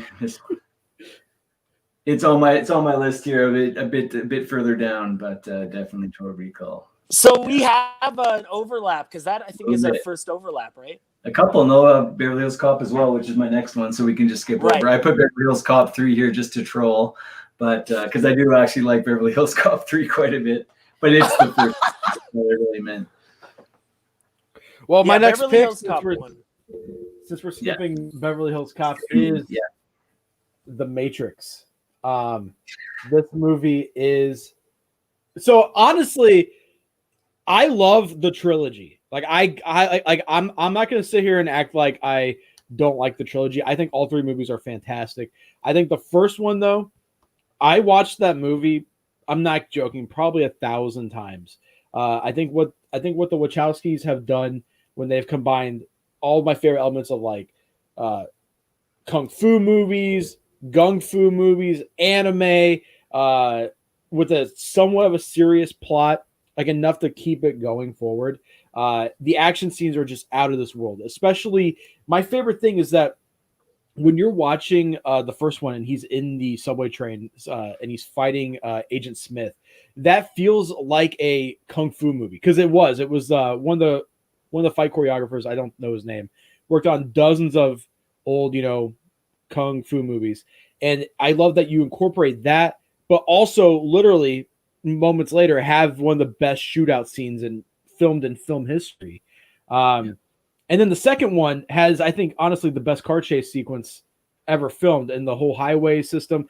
Like, even though he doesn't really do anything, but when like Morpheus rolls to the side and just cuts the car with a fucking samurai sword, and then pulls out a gat and just starts shooting it, I love that shit. That movie gets me so incredibly hyped when Neo's fighting like 100 Agent Smiths and he's just going around in the circle, just kicking them. It's incredible. Also, so correct me if I'm wrong, but Yuen Wu Ping is the guy. Yes, the guy who did. Yes. He did like Drunken Master. Yes. Yeah. Yes. And hey, Zero, you have a good night, my man. Hope that you're safe and sound. But yeah, The Matrix is it's one of my favorite film trilogies ever. I'm excited to see what number 4 is going to look like. Are they doing a number 4? They were full on filming before COVID hit. So yeah, it's one of the sisters. I think it's Lana is the one writing and directing. It's not both of them this time. But also what I love about this movie, if you want to get political for a second, is that this movie was a allegory for being trans at a time period where that wasn't even in the conversation. Because was it like the red pill and blue pill? Red pills were what people were taking for hormone replacement therapy. It's the same color. And I think that, and I also feel bad for the sisters because this is a beautiful allegory for being trans, and it got completely fucked over by right-wing chuds that have taken the whole red pill thing and have ruined it. But these movies are some of the best actions. Also, for our comic book fans out there, heavily inspired by Grant Morrison's The Invisibles. Mm-hmm. If you read any Grant Morrison, and his Invisibles was one of his big runs, and everybody talks about it. Vertigo, heavily inspired by that book. Cameron said, check out Glitch in the Matrix if anyone wants a bit of a mindfuck on how the Matrix changed many folks' perceptions on reality and may have led to simulation theory. That's pretty rad. I mean, even Cameron McGowan. Everyone watching this, go watch Cameron McGowan's movie, Red Letter Day. Rhett actually shot the films. So. Yeah, I heard it's pretty good. Yeah, you should check it out. But yeah, I love the Matrix. I love the even the outfits. I think they look so fucking rad. Also, another to talk real quick about trans people. The character Switch was supposed to be a male and a female in different versions. So like in the real world, they were one gender, and then in the Matrix, they were the other. But I wonder, they should have kept that. That would have been so much better. It was 1999, and they picked a character who was very androgynous looking. But that's why they named them Switch, is they wanted to keep.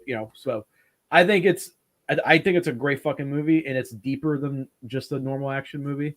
And I do think the other two are just as good as the first one. I do really like the first one a lot. So there's a fan cut online where they take out all the rave orgy scenes of the first and of the second and the third one, and they splice them together, and they make one really good 3.5 hour movie. I thought you said they were gonna splice the rave stuff together. I was like, I don't want. No. They take that out. Thank God. Okay. I like those favorite stuff. So Cody, what's your next pick, man? Dude, we're getting down to the top 10 soon. Oh man. Yeah. So, okay. So my next one I talked about on our top 10 modern action films. So this is Hardcore Henry. Yeah. Respect. I do love this movie. One of the first feature films ever shot POV. It's these Russian filmmakers. They made a music video that went viral, and it was all first person, like POV, and because of that, they landed this movie.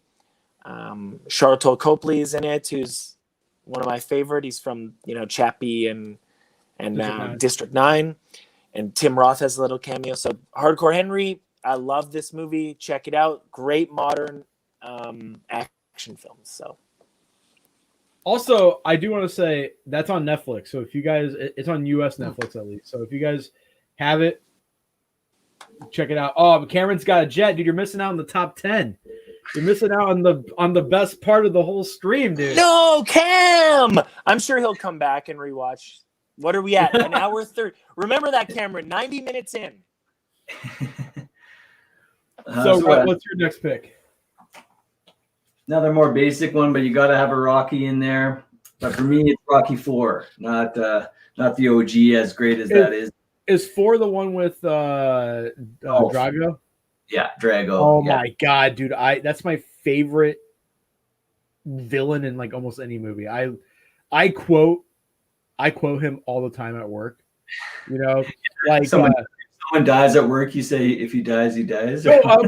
Well, it like snowed the other day, so it was all icy out in the parking lot, and there's an old man, and my mom goes, "Go put salt down in case he slips and falls," and I just go, "If he dies, he dies."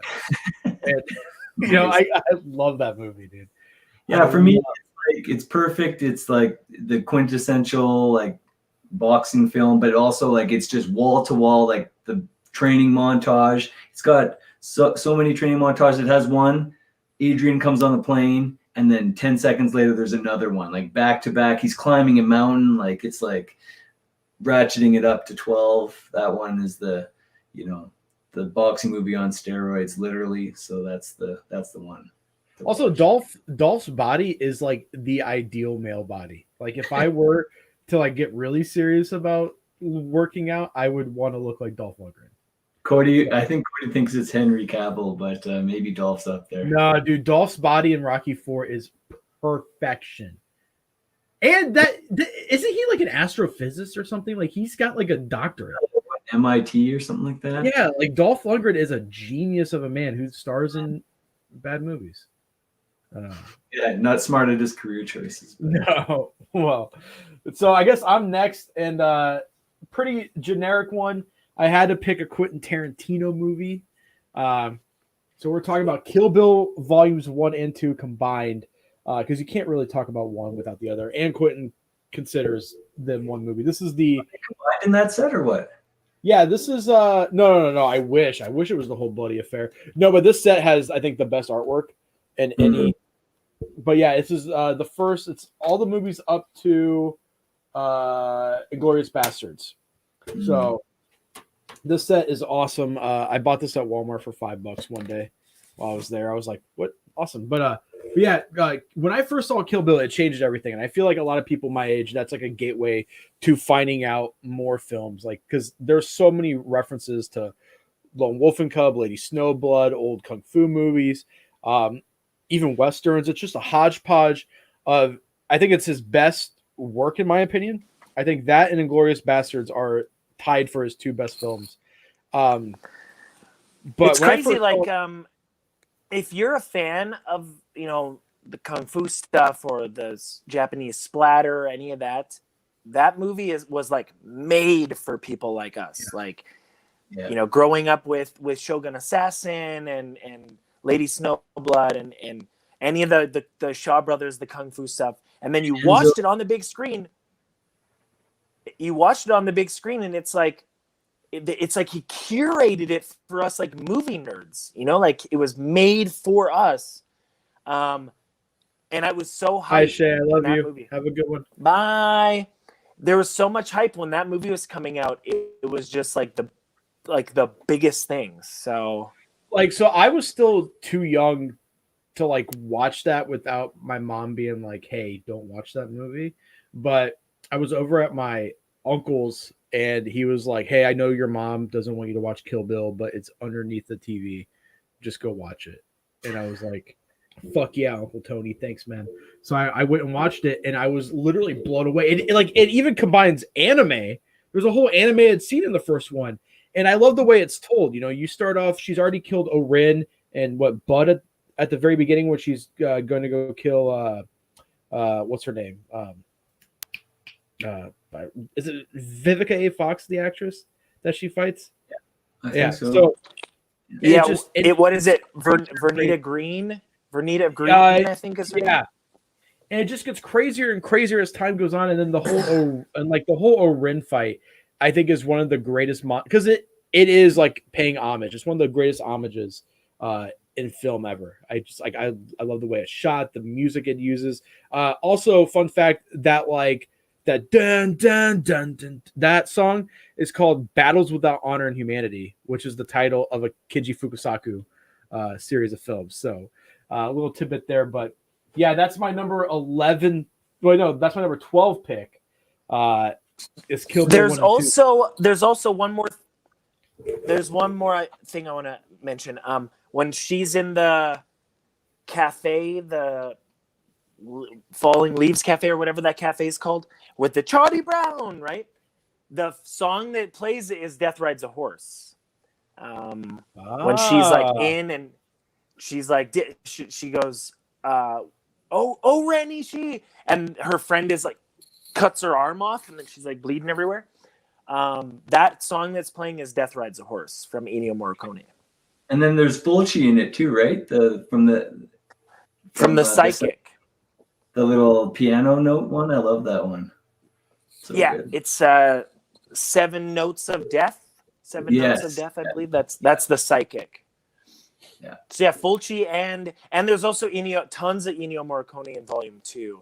I mean, I do consider it one movie, but Volume 2 has a ton of Ennio Morricone. I believe the only Ennio Morricone in Volume 1 is Death Rides a Horse. So Cody, what's your number 11 pick? One is the one. What's that? What, Rhett? Oh, I just said in terms of action, Kill Bill 1 is the one to watch for sure. Oh, Aaron, you have a good one, buddy. You're missing out on the top 10, but this is probably going to get longer as we get more passionate about the movie. So, Aaron, thanks, Aaron. Peace out, Aaron. Thanks. You know what's Love crazy? you, My phone's already like almost dead because I have to pull out the headphones and plug it in between and mute my mic so it's not all clicking and stuff. Oh man. So what's your number 11? Versus, baby. Oh, mine's way farther down on the list. Okay. Dude. Okay. Yeah. Tak Sakaguchi, we've already done a whole episode about this. Same director who did Godzilla Final Wars, and Midnight Meat Train. Fantastic movie. Obviously, I'm a big fan, and I do like the release. Arrow, they released both versions. If you get this, make sure you watch the Ultimate Versus because it has all this extra footage they went back and shot like 4 years later and stuff. So one of Tak's best films, if not his best film, one of the best action films. So Versus, and I'll let Flip go in when it's his turn. Go into it more in depth. It's like way farther. I figured it would be. So after Flip's flipping comments about women, I figured I had to have a female director in here as well. So we got Point Break in the house. Love this one from Catherine Bigelow. I grew up watching this all the time. Some of the coolest like skydiving stuff. Lots of great chase action stuff in it as well. Patrick Swayze is such a badass villain in this. So charismatic. And then Keanu. It's Cohen and Cody's main man. Gary Busey again. It's that Gary Busey connection, I guess, with Under Siege and everything else. But yeah, there's Catherine Bigelow rules. Like so good at action and the kind of bro stories. I don't know, even all the dialogue, they're so quotable. Young, dumb, and full of what? I don't know. They got so much good lines in that flick. So I have never seen that movie. What? But Yeah, Oh, I've never seen it, but I will definitely watch it now. Definitely watch it now. And it's like 90 minutes. It's just like it's action movie bliss. Well, my next pick is I think I'm going to switch it out with this real quick. Also, by the way, I switched out the Matrix. I switched out Five Deadly Venoms and put the Matrix in that spot because I was like, I had to include the Matrix for how much I love that movie. So my number 11 is Hard Boiled by John Woo. This was tough because I love Woo. I could have put The Killers, A Better Tomorrow, Infernal Affairs. There's so many great films that he's done, but I think overall, Hard Boiled from start to finish is just rad. I think this is Chow. I think this is Chow Yun-Fat's best role. I love that there's not a lot of information given about any of the main characters, but there's like so much like charisma on screen that you're just like glued to them. I wish we would have gotten a sequel film featuring Tequila, which is the greatest name of an action movie star of all time. Tequila is so fucking rad.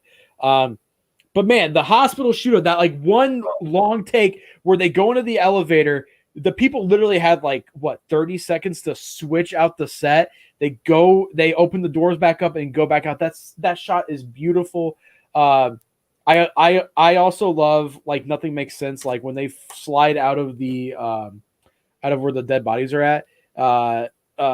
Tequila shoots a bunch of people, and then his buddy, like 30 seconds later, comes out and shoots another group of people that were like standing right next to Chow Yun-Fat. It's just awesome. And then the opening scene makes zero sense. Like, why are they eating with birds everywhere? Like, don't you think that would be unsanitary? Like the whole time I was like, I don't want pigeon shit in my lo mein. Like, what is? But yeah, Hard Boiled, incredible film, and an incredible way to eat an egg. That's one of those ones I would have put on my list, but I don't own it, and it's an expensive disc in Canada for some reason. It's tough to find that. Yeah, disc. this one was like $30, so I just put it on my Christmas list, and my mother-in-law got it. So I think it was right before HMV went under, they had that, and it was going for like $5 or $11 or something like stupid. And I was like, oh, I'll wait and I'll get it, and then now it's like ridiculously expensive to get. Zero says we did get a sequel. It was the Stranglehold video game. I forgot about that game, dude. Have you played that? Midway, the guys who did Mortal Kombat made a John Woo came in and like made a game with them called Stranglehold, and you can like slow-mo dive, shoot and stuff. It's pretty rad. It was on the PS. Crazy. Yeah. Is there some dubs in it too, or what? Is there dubs in it? I think so. I think it's really bad dubs. I'm pretty sure, and I'm pretty sure Vin Diesel was supposed to be in the sequel. Like they started work on the sequel, and they canceled it. Yeah, like something like because God, Vin Diesel's so dreamy, too. So, what do you mean, Cody? You look like Vin Diesel, but like better looking. Oh, thank you. Thanks. So, Cody, what's your number 10? We're in the top 10. Top 10. Woo! Okay. Takeshi Miike. This is one of my favorite modern action films. I saw it many times. Many times. No, I thought I'm pretty sure this isn't. So we'll see. Because I thought you honorable mentioned this. So I'm talking Blade of the Immortal.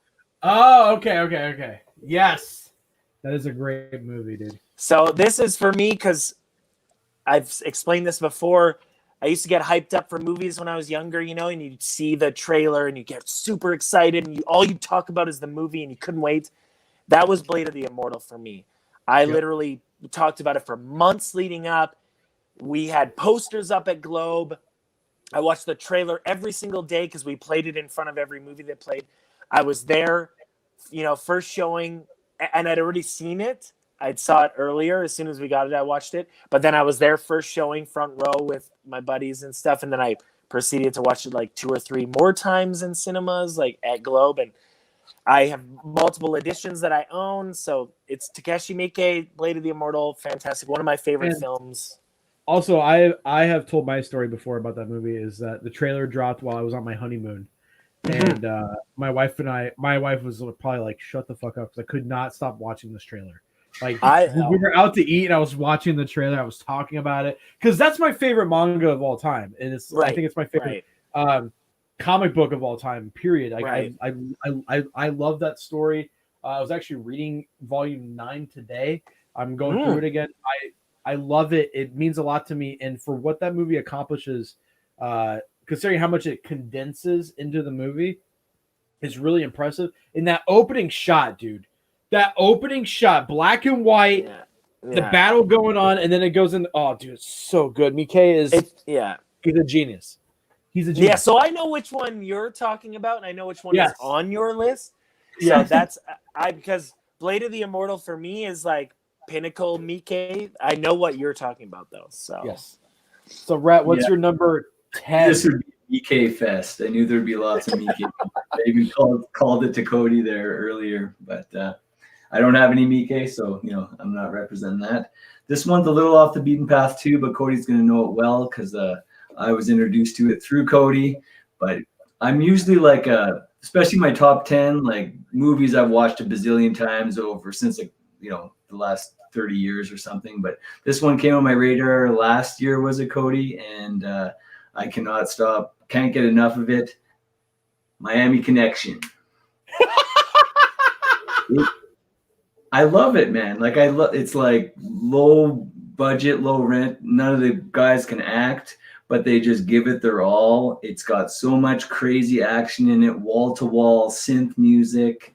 There is literally nothing wrong with that movie. It's so incredibly good and charming.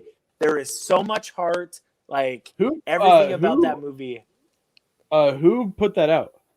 That's Draft House. The Draft House one, yeah. Miami Connection. Yeah, it's way out of print, dude. Oh, it is really. So I mean, so far, $61 for a movie.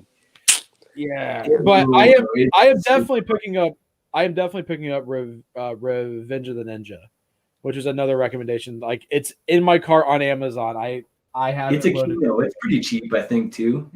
Kino has those sales too. It gets pretty low. But yeah. So there's the themes. Like there's 2 songs that Dragon Sound play in the movie. Friends for Eternity and against the Ninja Friends song. And against the Ninja, they're like, oh my god! Like I showed it on the big screen and was like singing along, but Cam got to see Dragon Sound play live. Yeah, it's South by Southwest or something like that, right? Or what was it? Yeah. Or Fantastic Fest. Fantastic Fest, maybe. Yeah. That's so rad. I'm gonna have to pick it up. So it was written and directed by the same guy who stars in it. Yeah, and he can't do any of it. He can't even speak English, right? But like he gives it his all, and that's the thing. It's just like these guys are just trying to make the best movie they can, and there's actually some good fighting in it though. There's like actual good action, just nothing else is done. So someone from the South Florida Sun Sentinel wrote, for lack of a better synopsis, Miami Connection is a cocaine war rock ninja motorcycle gang film with aspirations of being an action adventure musical, and that YK Kim simply cannot talk. Yeah. He just can't talk. That's the Letterboxd review, man. They hit it on the head there. So that's your number 10 is Miami Connection. I had to rep it, man. Like most of my other ones are pretty more basic as we go, but this one like just floored me. I showed it to my wife, and she still quotes the songs all the time, and I don't know. It's so endearing. I just love it. So my pick is Battle Royale, number 10. I'm so glad that Arrow is getting. What the fuck was that eye roll? What the fuck was that eye roll? You love this movie. What? Because I said Battle Royale would have been in my top 10, but I couldn't find the fucking disc. So I love this movie. I'm really glad that Arrow is putting out that 4K set in April. It's the most I've ever paid for a single box set of it's 2 movies, but because it's the second one, but it's like a $90-something 4K box set. comes with both the theatrical, the director's cut in 4K, both 4K. The second movie, just standard, Blu-ray, and then all the extras. And I'm glad that they're doing it because this is the only Arrow box that I have that is bigger than the rest of them. It's the only ununiformed one. And it has this ugly Blu-ray thing on the top. So also the UK's ratings can go fuck themselves. I hate that. I think it's so disgusting. That is disgusting. Just like British. Everywhere. It's even at the bottom of the disc. Turn it around, turn it to the bottom. It's on the bottom part. Just like British people's teeth, dude. It's disgusting. So just kidding. But yeah, this is sadly this is Kinji Fukasaku's final film. Yeah, it's gross. This is Kinji Fukasaku's final film. This is based off of a manga, and it's just, I mean, also like if you want to get down to it, this movie inspired Player Unknown's Battleground, which then went on to inspire Fortnite. Like this movie inspired a fucking craze that we have in gaming right now. Like without this, we wouldn't have Fortnite as it is today. We wouldn't have Player Unknown's Battleground. We wouldn't have Warzone and Apex Legends. So it's kind of crazy to think of it in that way, that this movie has so much cultural significance even now. After like 20-something years. It's perfect from start to finish. I think this is how most Americans got introduced to Takeshi Kitano. He plays such a asshole in this movie, and then when you find out that he used to do like stand-up comedy and used to be a funny it's dude. Also it's this movie and that really shitty dubbed version of Takeshi's Castle. Yeah. But it was called like, what was it? Extreme Elimination Challenge or whatever the heck it was called. But that's how a lot of people became aware of him over here, was Battle Royale in that TV show. But I mean, we're talking Kinji Fukasaku, who's like, I mean, he goes from. It was his 60th film too. It was his 60th and last film, and we're talking like Green Slime in '68. And then all his slew of Yakuza films throughout the 70s, like, and I mean, he hit so many genres, and he was just like a powerhouse director. So he also did like, I mean, like honestly, I could have put any of the Battles Without Honor Humanity movies.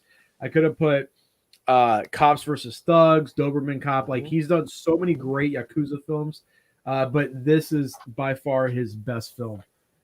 It's pretty crazy for like that old, and he'd been making movies for like 40 years or more, and for his last movie to be like his most memorable or the one that's like the most influential now, like most guys go out with the whimper, but he went out like full guns blazing right at the end. That's what me and Cody keep saying about Takashi Miike. The guy's directed 109 films, and his later ones I think are his best. Like, Cody showed off Blade the Immortal. We got First Love, which is his newest one. Just absolutely awesome. So, but Cody, what's your number 9? Keanu Reeves. I have a love affair with Keanu. I talked about this one before, John Wick 2. Yes. I think this is one of the best modern action films that I've seen in a while. I know it's my favorite out of the trilogy, so it's got Common in it. Doesn't have Halle Berry in it, so hey, Halle Berry killed it in John Wick 3. She's my least favorite part of that whole movie. What do you mean, dude? She's my favorite Catwoman. What? More than Pfeiffer? Come on.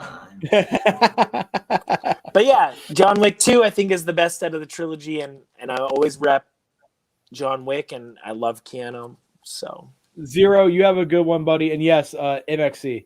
Whoa, is everybody leaving? Whoa, we have 8 people left. We had like 16, and then this has been a 2-hour stream, and we still have at least 30 minutes to go. So Ice is still in here. Ice is holding strong. Well, Ice thanks for Ice. Strong, dude. Nice. Cody is wrong. I'm not wrong. Watch the actual show. Don't watch that crappy dubbed version. That shit sucks. Loved that. That was another Spike TV classic, right? It's always on there. The Video Game Awards and MXC. Fuck yeah. Spike TV Awards. But to talk about John Wick 2 real quick, we'll talk about it later because there's an entry lower on my list. But I have between that and my number one, there are. Oh, Dave is still here too. Dave is what's going on, buddy? He's still here. I think John Wick is the best American action franchise ever. So we'll talk about it later. So Rhett, what's your number? Is it 9? Yeah, number 9. So I would have put Hard Boiled on there, but I don't own the disc, and I had to represent Wu because he's like such a huge part of my childhood. And I mean, still watch Wu all the time. But I had to rep my favorite one of his American stuff, and that's Hard Target. Yeah, I love Hard Target. I love it. The poster on my front door for like years as a kid. It's a movie that got me into Van Damme big time, and yeah, man, like it's just crazy. Like Sam Raimi produced it. It's Sam Raimi's editor. What's his name? Cody, the Grindhouse guy. He runs Grindhouse now. Mazuruski or whatever. He's the editor on it anyway. It's got like such a wicked style to it that John Woo has. A lot of crazy stuff. Punching the snake, like you're badass when you punch a snake in the face. Like. Also, that was Woo's first American movie, right? Yeah. So basically, Sam Raimi had to guarantee it's like, okay, the producers are like, well, if this guy can't hack it here, you have to finish our movie. And Raimi's like, this guy rules. Of course I will. He'll do a great job. And so. That's and what got. And he did what? He did that, Face Off, and then Mission Arrow before that, yeah, and then Face Off, yeah, and then Paycheck and Wind Talkers and that kind of shit. But I mean, I almost put Red Cliff on my list because I think that is a great movie, or great 2 movies. I says he's just glad we didn't pick Mission Impossible. Yeah, no, that's my least favorite Mission Impossible. But it's also like. Was it you, Rhett, that said if your franchise is so good that the 2 worst movies are Brian De Palma and John Woo, then it's a pretty good franchise. Yeah, man. But yeah, dude. I love Hard Target, love Van Damme, love John Woo. Marriage Made in Heaven for me. Which I've talked to Cody about this before, but behind the restaurant, because my parents own a restaurant and had a room back there. There used to be a grocery store in the back, like if you open up the back door. Like a 2-second walk, there's a grocery store. And in the grocery store, they used to have a little like VHS section. You can rent VHSs. And I used to rent that. I used to rent T2. But like, I remember that was my first Jean-Claude movie.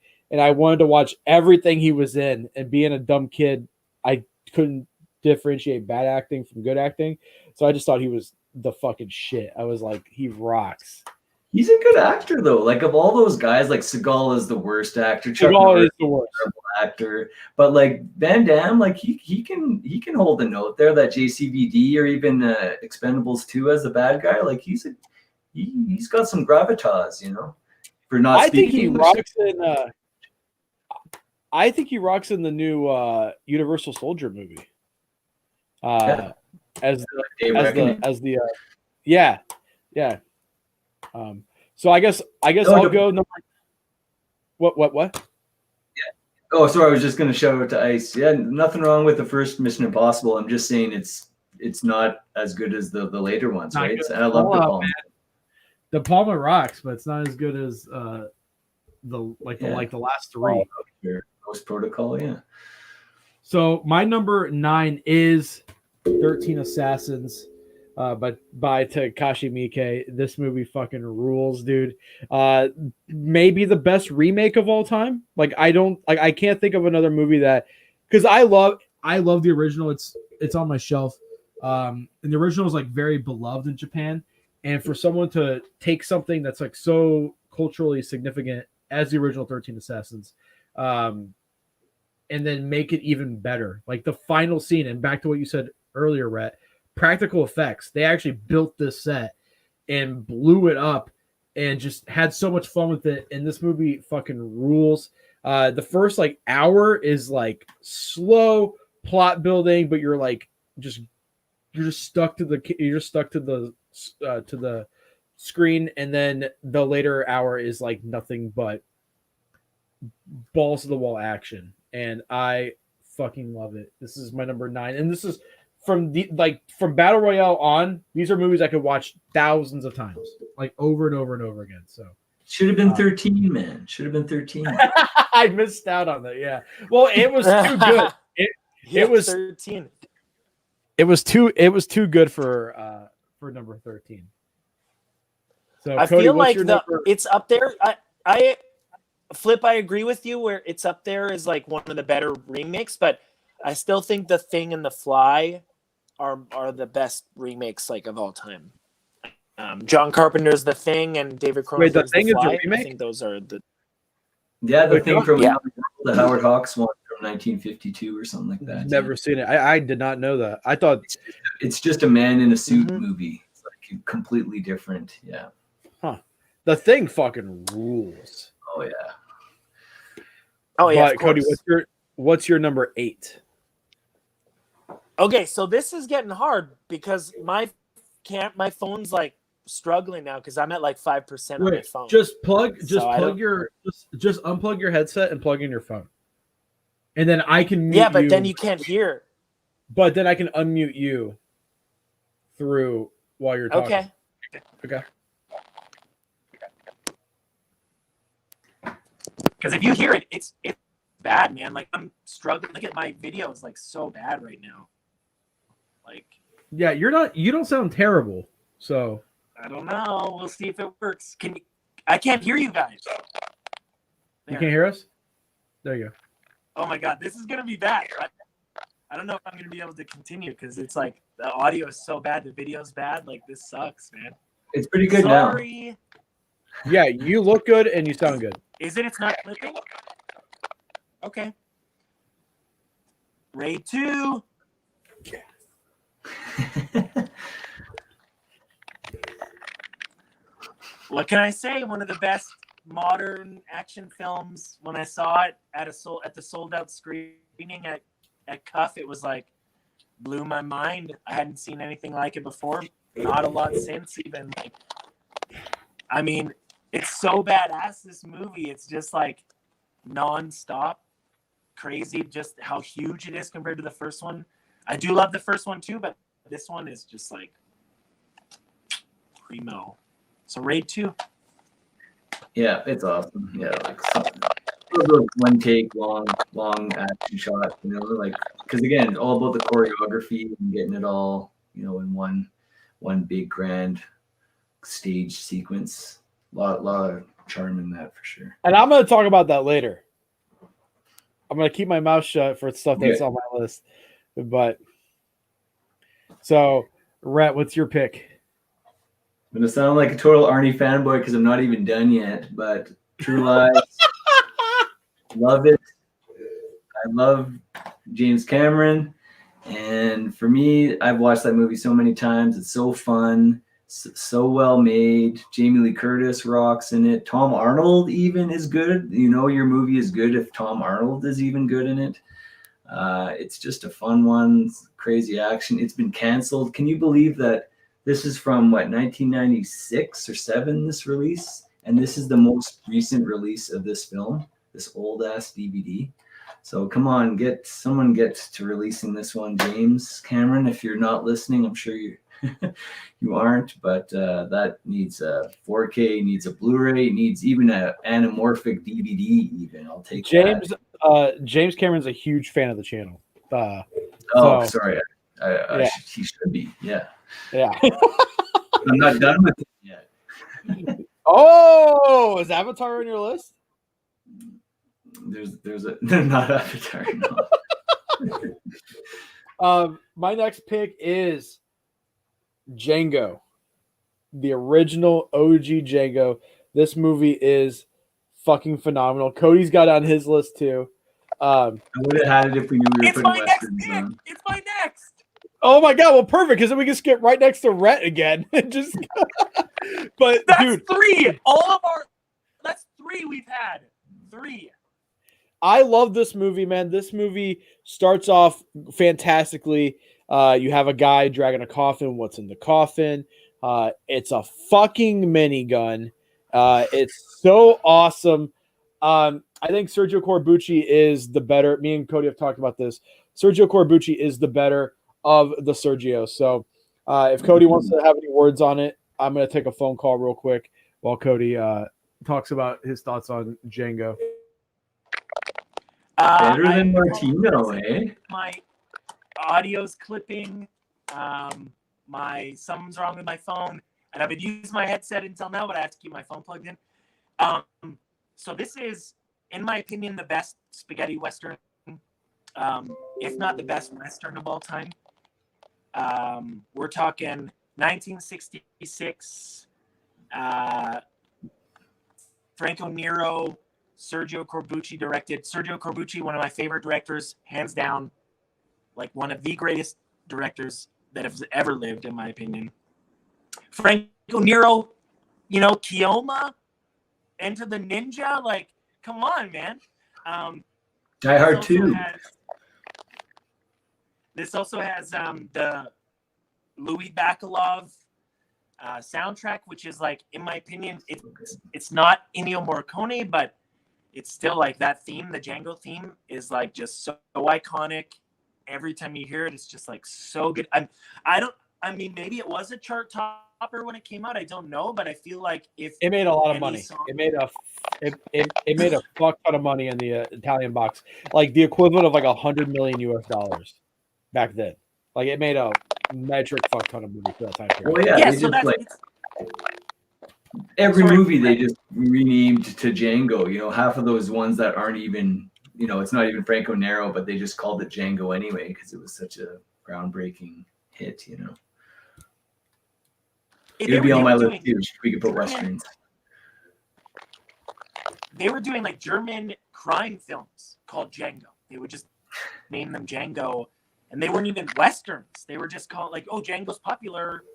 Let's do German films and call them Django. So, and the best part is, it's a ripoff.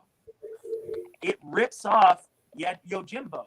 So that's what the best part is. Yep. It's not even really original. It rips off Yojimbo, and I honestly think Django is way better than Yojimbo. Like, I do love Yojimbo, but I think Django is a far superior film. And like Cam always says, Yojimbo, it's like how many you've seen, Fistful of Dollars, you've seen Django, you've seen Yojimbo. Sanjuro is the better film out of the two, just because Yojimbo is just, you've seen it. Like you've seen it so many times. Django, it's so good though, man. Yeah, of course. But Django is so like, Sergio Corbucci changes it enough that it's not just rehashing, because Fistful of Dollars is just a remake of exactly, like it's taken everything from it. But yeah, Django's its own thing. Django's its own thing for sure. Like Kaufman, even though they're I lost. I had to pee. Flip lost. I haven't had to go yet. Me neither yet. I feel like the core story of Django is still Yojimbo. Like the core story is still Yojimbo, but it definitely did its own thing and went its own way. Whereas Fistful of Dollars is just Yojimbo the remake. So I love the scene getting his hands stomped on by the horse, like so graphic. But for like, what is it, 1966 or something like that? Like, yeah, I think so. Yeah, I think it's 60. It's around there. It's the 66. late. Yeah, 66. And this release is awesome by Arrow. So does that have another one on it too, or is that the one? Yeah, this is. Yeah, this is Texas Adios, a booklet, and then like an old style poster. And that's 4K, right? No, there's a 4K version of this box set coming out. Oh, it hasn't come out yet. Yeah, okay. No, this was like in limbo for a while because Blue Underground had the rights, and then they put it out, and then like a week later they were like, "Surprise, motherfuckers, 4K!" And it's like, am I gonna double dip? Probably. Yeah. So Rhett, what's your next pick? So director we haven't talked about yet, but I figured I needed to rep him, and that is William Friedkin with To Live and Die in L.A. So I love this one. So that's been on my to buy list for a while. Is it good? Yeah, it's awesome. It has one of the craziest endings. You won't see it coming. It's also a old Vestron title. And it's a pretty cheap disc. This is the MGM Blu-ray. But it's super accessible, just really, really badass, like neo-noir crime. and William Peterson is just like the toughest mofo you've ever seen in that one. There's a crazy car chase that's like through traffic, and it goes like 20 blocks, and like I don't know, it's just like so authentic too. Like people like money launderers were watching that movie, and like the montage of Willem Dafoe like doctoring up all this money, and they were copying it. People were asking William Friedkin to cut all that stuff out of the movie because it was too realistic, that people were going to be inspired by it to commit more crime, right? But that's William Friedkin's thing. He's always so authentic with every subject, from The Exorcist, from Sorcerer, whatever movie he's making. He's like, I need to cruising, getting into the gay S&M culture. He's like, I need to like be as authentic as I can to this subject. And so To Live and Die in LA, he's like, I need to know exactly what these criminals are doing. And like, that's in that movie. So it's, and it's like one of those unsafe movies. You never know what's coming next, because like every character is threatened, and you never know. And again, the ending is like going to blow your mind when you see it, if you haven't seen it before. So, totally recommend. Yeah, I have the Vestron videotape. Because I collect Trauma tapes, and I collect Vestron video, and that's like definitely one of the like, I was like, oh man, and Vestron released it, and it's so cool. Like, and then that's the Shout Select, right? I think so. Yeah. They've released a more recent one than this. Is an older Blu-ray, right? But it's got a bunch of extra features. I'm sure it's just as good. But, so that isn't the Shout Select. No, this is just like just a MGM 20th Century Fox release there. Nothing I just checked Amazon. That one is $35, so I think it's a little. Really, it's expensive. Okay, it used to be like one of those like cheapy ones, but I don't know. Are you looking at the Show Factory one, or just the MGM one? It was exactly that one. So, okay. My next pick is. Can anyone guess? Can anyone guess? It is Lone Wolf and Cub, but specifically Baby Cart at the River Styx. The second movie in the 6-film franchise is hands down my favorite. It's bloody. It's also very, like, the thing I love about these movies is that for as much graphic content there is in it, there's a lot of moments of silence, a lot of like just, beautiful like landscape shots, a lot of like, he's not a good dad at all. In the very first movie, he's like, you pick the ball and I'm going to fucking murder you, and you're going to go live with your mom in heaven. But if you pick the sword, you're going to walk the demon path, and you're going to come with your dad, and we're going to go get revenge on your mom's death. This entire franchise is awesome. I love the manga. I think the movies are better than the manga. I think it takes what the manga does and just it like, and the thing I love about these is that like I said, there's a lot of moments of quietness, but like when the action happens, it is grindhouse exploitation style action. There is blood spraying everywhere, people being chopped in half. It's graphic. There's a lot of nudity. It's just, I think it's perfection. I do have one complaint, especially about this release, is that Criterion quit making fucking flimsy ass boxes for you. Like, that's the one thing I love them. I have so many of them, dude. But like, don't call something a box set and charge $100 for it if it's just a fucking gatefold, especially when companies like Arrow and Indicator put out stuff for half the price with better content. So, but yeah, this has all 6 of them on there. You can't buy them individually, so you have to buy the box set. Pick them up. It's well worth the money. Also, on the inside of it, I'm not going to take it out, but on the inside there is a like fold out little like instruction manual, and it has like the cart and all the weapons that are in the cart. It's actually really freaking rad. Actually, I will take it. Oh no, I won't. It's a camera. Get back in there. Anyways, yes, I love Lone Wolf and Cub. Cody, what's your next pick? Am I still coming through? Okay, you guys can hear me? Yeah. Yep. Okay.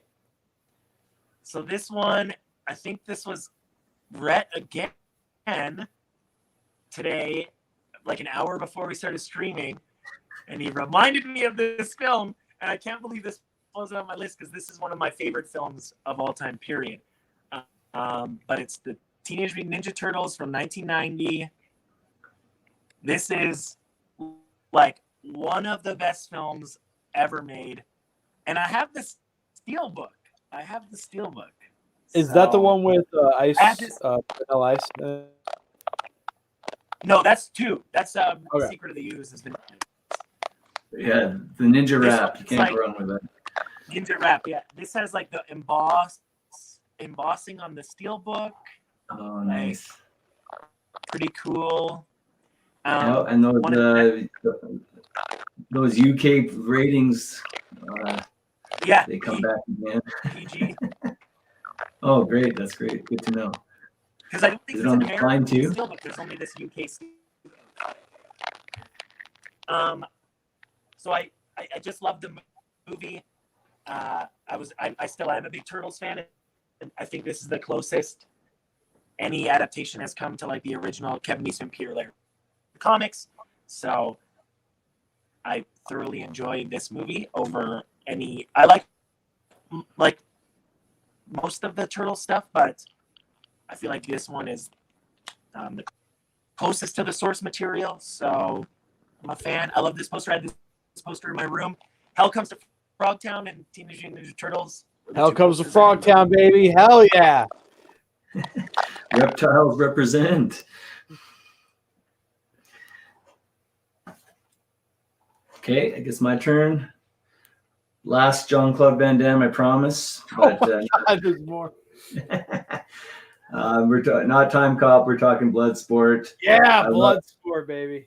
I love probably my favorite kind of genre is like the fighting in a pit kind of genre. The Street Fighter, Mortal Kombat, that kind of thing. So love the fight to the death. Even Bruce Lee and Enter the Dragon and all that. So I don't know. This one does it the canon way.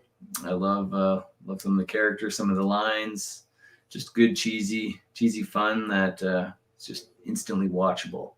So Bloodsport was one of those films I used to get at the grocery store too, and watch it over and over again. And just be like, I want to be like this, dude. Yeah, it's so fucking rad. So we're getting down to this is number 6, and then Cody will be number 5. So we're getting the top 5.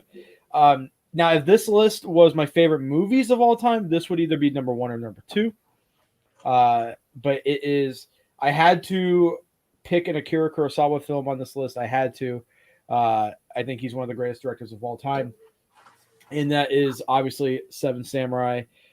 This is again, just like 13 Assassins, a lot of setup, but with a big payoff at the end. And also, this film just means a lot to me. I mean, I'm getting this tattooed on me in a couple weeks. The logo or what? Yeah, I'm getting the 6 circles plus the triangle, and then I think it's this is for the farmers. So I love this movie. This is spy number 2 from the Criterion Collection, which is insane. But this is one of their best releases, hands down. It's a long movie. It says 207 minutes, and for a movie that is that long, it does not go by. It comes with a book of essays. It has an entire disc of supplemental material on it because there's just so much to talk about in this film. But like I had to include it. But if this was favorite films of all time, this would be much, much higher. But Seven Samurai, if you can only get two Criterion releases, I think these two, hands down, are the best. So, also, I do want to say they do price this. It's a single movie. They do price this a little bit more than their standard Blu-rays. I think they charge like $50 for Seven Samurai.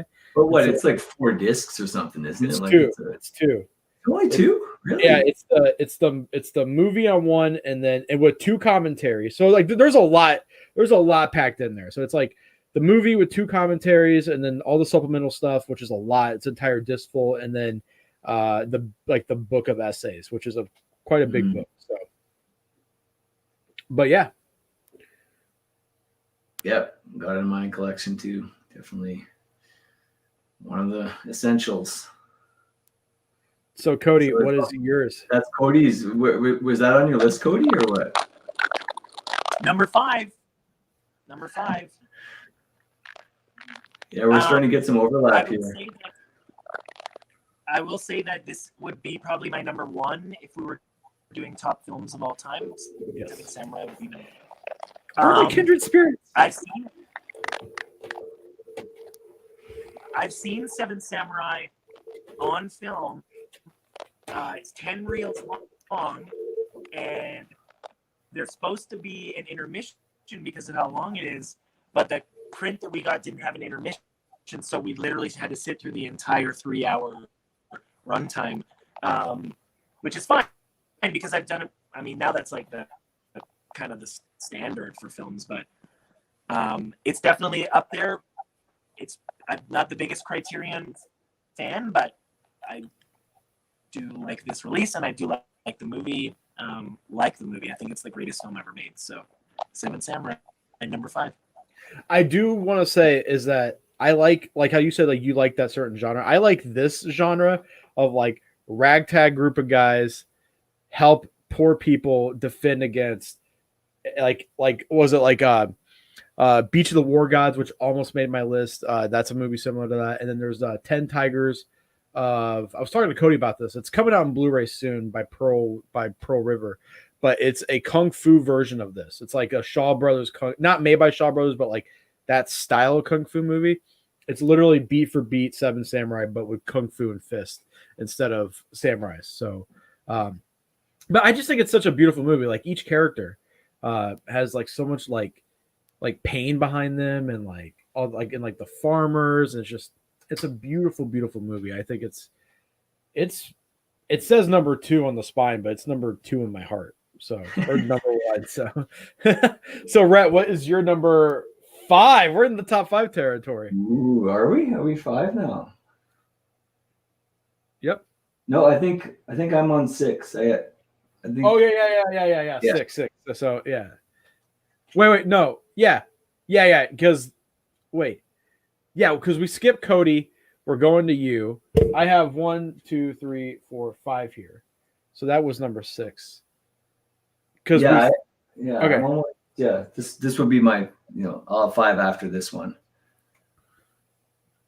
I think I had it all counted right. I don't know. It should be. But anyway, Cody kind of stole the thunder on it with his hot take, which wasn't too hot, but Predator. I had to put that on there. I love it so much because it's the Arnie movie for the first half, but then it's like, listen, you can't win by just being the toughest guy in the room. You actually have to win by using your brain to beat this guy because he's tougher than you, has more technology than you and whatever. So it's more about being cunning and not being the big, tough Arnold character that can just muscle your way through the end. So I love that. And like what Cody was talking about with 2, I love the lore in it. I think it's so cool. The Predator itself is such an interesting character because usually like, Alien or The Thing or anything, like they're just kind of like a monster running around, right? But the Predator like thinks he's smart, or he or she, I don't even know, has like, a lot of just a lot of, it's a hunter, right? So there's like some drama there and everything. So love that. Love like the design, like what a crazy creature that thing is. And even like the language it uses, with like the little lines and shit like that. Like I just think that stuff is so interesting, Stan Winston's a god.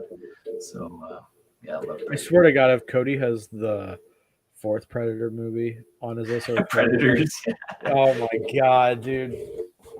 Oh. Yeah, Cody's alone on that one. Well, my number 5 is John Wick, the first one. Honestly, you could have put any of these on there. You could have put 2 or 3, but I think the first one. I've told Cody this before. My friends were like, "Hey, you want to go see a movie about John? You guys want to go see John Wick?" And I had just heard like through word of mouth it's about a guy whose dog gets killed and he gets mad. So I thought it was like a comedy, And then like also was it those 2 guys made the movie Keanu, like making fun of it. So I thought I was like, oh, it's a comedy movie, but then going and seeing it, and when it got to the nightclub scene, I was blown away. I mean, it's got William Dafoe in it, it's got John Leguizamo in it, it's got so many great actors in it. It's got Reek from Game of Thrones in it, but Keanu Reeves just absolutely crushes it. that like just is so like he is so convincing in this movie, and the kills are just phenomenal. If I had to be like critical, I do think the CG blood is a little cheesy and it looks a little outdated, but overall, I think this movie is just fucking perfect. I love this trilogy, and I think it's so. And the reason why these are so special is like there's nothing else like this. You know, like when everything is so Disney-fied nowadays, we're not getting action movies like this anymore.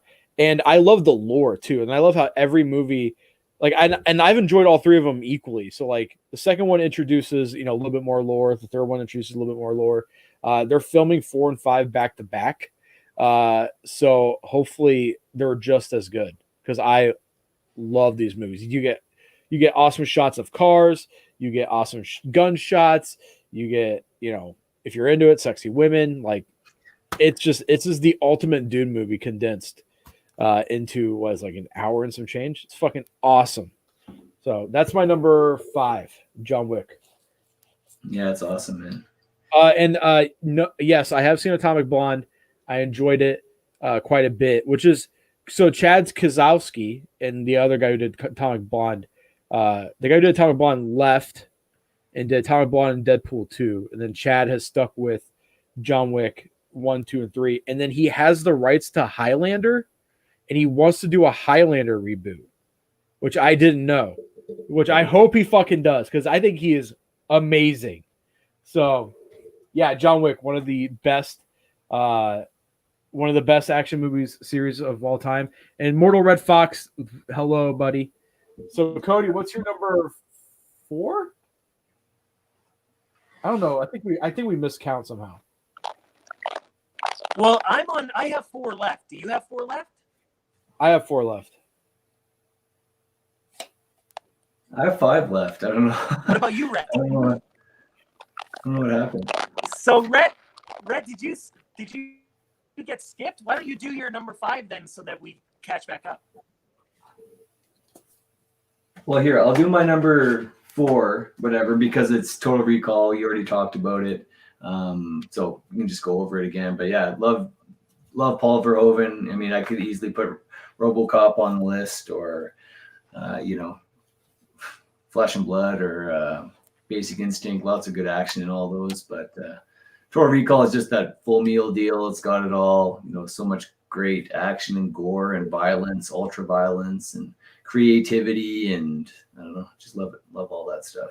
Tough woman character who rules, or 2 of them, even Sharon Stone as well. But yeah, Total Recall is the perfect sci-fi action movie. Sorry, so now Cody is doing number 4. 4. Number 4. Okay, so this is not a hot take for me. It might be a hot take for Quentin Tarantino fans, but this is my favorite out of his movies and one of my favorite films of all time, Death Proof. Wow. That's a hot take. That is hot. Steaming. It isn't like, if anyone knows me, they know that I own this film. Like, I think I have like 7 different versions of it, and I have a hardcover book about it, and I showed it on 35 millimeter, and I think I saw it 3 times opening day in the cinema. Like, I'm a big fan of Quentin Tarantino, and this is my favorite out of his movies. Once Upon a Time in Hollywood is like a very close second, and this if we're talking action films, this is like one of the best, in my opinion, one of the best carsploitation films ever made. This and Mad Max. You say you have a shit! I didn't put Mad Max on this list. Holy fuck! I just realized I didn't put Fury Chode on this list. No, man, Chode Warrior. Fury Chode. Yeah, Chode Warrior. I'm just a big fan, and it is kind of a hot take if you're a Quentin Tarantino fan, because most Quentin Tarantino fans don't like this movie, or they put it on the bottom of their list. And I think it's his best film, and I argue about it all the time with people, just because I champion it so hard and it's like people just don't really appreciate it or don't like it as much. And so, because it's in this day and age where most things like Fast and the Furious and all these car movies, it's all CGI. There's zero CGI in this movie. It's all real cars, real stunts, real people hanging off cars. Like not a lot of movies do this anymore, you know, like, and this movie came out in 2007. No movies in 2007 were doing what Death Proof did. So that's why. That final chase that's like 30 minutes long is definitely a showstopper for sure. And I met Zoe Bell and got her autograph, and I have a steelbook, one of two steelbooks of this movie, and one of them is autographed by Zoe Bell. So I'm just a big fan, and I know people don't really appreciate it, but I don't care. I love it. It's good. So, Rhett, what's your number 4? Cody's gonna love this one. Yeah, that's number 3 on my list. Oh yeah, dude. Michael Mann, baby. Yeah, Michael Mann's amazing. The most amazing generic filmmaker of all time. What do you mean generic? Cody calls him generic. Cody's. Oh man, dude. Michael Mann's the fucking shit. Thief, Collateral, Heat, Miami Vice. Yeah, all good, man. I just love Heat because it delivers on the action that, you know, the bank heist thing is just amazing. You know, on the streets there, it was oft imitated so many times, but it's got so much good cat and mouse drama. The ending at the airport, like some of the most beautiful stuff ever. Those lines, oh, it's so good, man. So yeah, I had to rep some Michael Mann. He changed action, made it like brooding and interesting. You know. Also, Al Pacino is so quotable in that movie. Yeah, got a great ass. And yeah, and that part where he's like, wait, no, is it De Niro that says where the guy goes, who? And he goes, who? Are you a fucking out? Yeah. I love it, dude. I love it, man. It was I wanted to include Robert De Niro, and it was either that or Ronan. Because I think Ronan's amazing, but could have did Gonin and Ronin. Oh man, back to back, do the double feature, Gonin and Ronan. But yeah, he is just incredible. I think it's Michael Mann's best movie, hands down. But god damn, that movie is so good, dude. It's so stylish too. And like the US military uses the footage of Val Kilmer reloading as training, and they're like, if you can't reload as good as this actor, then you can't be a part of the, you know, like whatever. So also Val Kilmer's elbow steals the entire show. Elbow? Have you not seen his elbow in the movie? No. Oh my god! I need to pull this up real quick. I need to move this stack of Blu-rays. Val Kilmer fucked up his elbow before filming. You've never noticed that while watching? No, Val Kilmer elbow. See, that's the first thing that pops up, dude. I'm gonna pull it up right here. Share screen. Yada yada yada. Chrome tab. Val Kilmer. So look. His movie, his elbow during Heat, it's because he had an injury, and it was just fucking like that the entire time. Really? Yeah. Next time you're watching Heat, dude. Pull up that second picture there, man. Is that the same thing? Right there, yeah. No, one more over to the left. Oh, this, yeah. What? Yeah, he looks like the whole movie. The whole movie. He fucked up. How did I not notice that? It's the dude. When I was a kid, I was like, "What's wrong with his fucking elbow?" Like, God. That's like Denzel Washington's finger. Have you seen that pinky or whatever? It sticks. What's wrong with his finger? He broke his pinky like in a football accident or something, and it like, if you like look at his hand, his pinky like juts way out like in a gross, weird way. If you type Denzel Washington pinky, you'll see it, and you're like, what? Oh shit! What the fuck? Yeah, man, it's like all bent and weird. Like goes out at like a 90-degree angle. Oh my god. Oh, okay. So, my pick is my favorite Shaw Brothers movie. Not by my favorite Shaw Brothers director, because I think Chang Cheh is my favorite director overall. He's directed more movies. But this is a Lar Kar Lung, and it is the 8-diagram pole fighter. This movie is so awesome. And there's like, so this movie is like below 100 minutes long, and it has so many story arcs that just feel complete. And it starts off with like a war scene, and the war scene is only like 9 people on screen at once. Some of the best like choreographed fights in a kung fu movie. Like, even though nowadays when you look at it, it's real slow, it's a little cheesy, but just like the imagination behind it, like the bad guys have these weapons. It's like they look like staffs, and at the end, the staffs get limp if they like push in, and they can wrap their staff around the like main guy's staff. So during the fights, you have like the main dude like going in for an attack, and then they just like grapple onto his staff, and then it's just like a dance. It's like watching someone dance. It's just so intense. The ending is great, but it's also got like you're learning stuff about like Buddhism in it as well. There's like some like moments of like clarity in it. And this release in particular has commentary by, I think, Bay Logan in it too. He does a bunch of their 88 film stuff.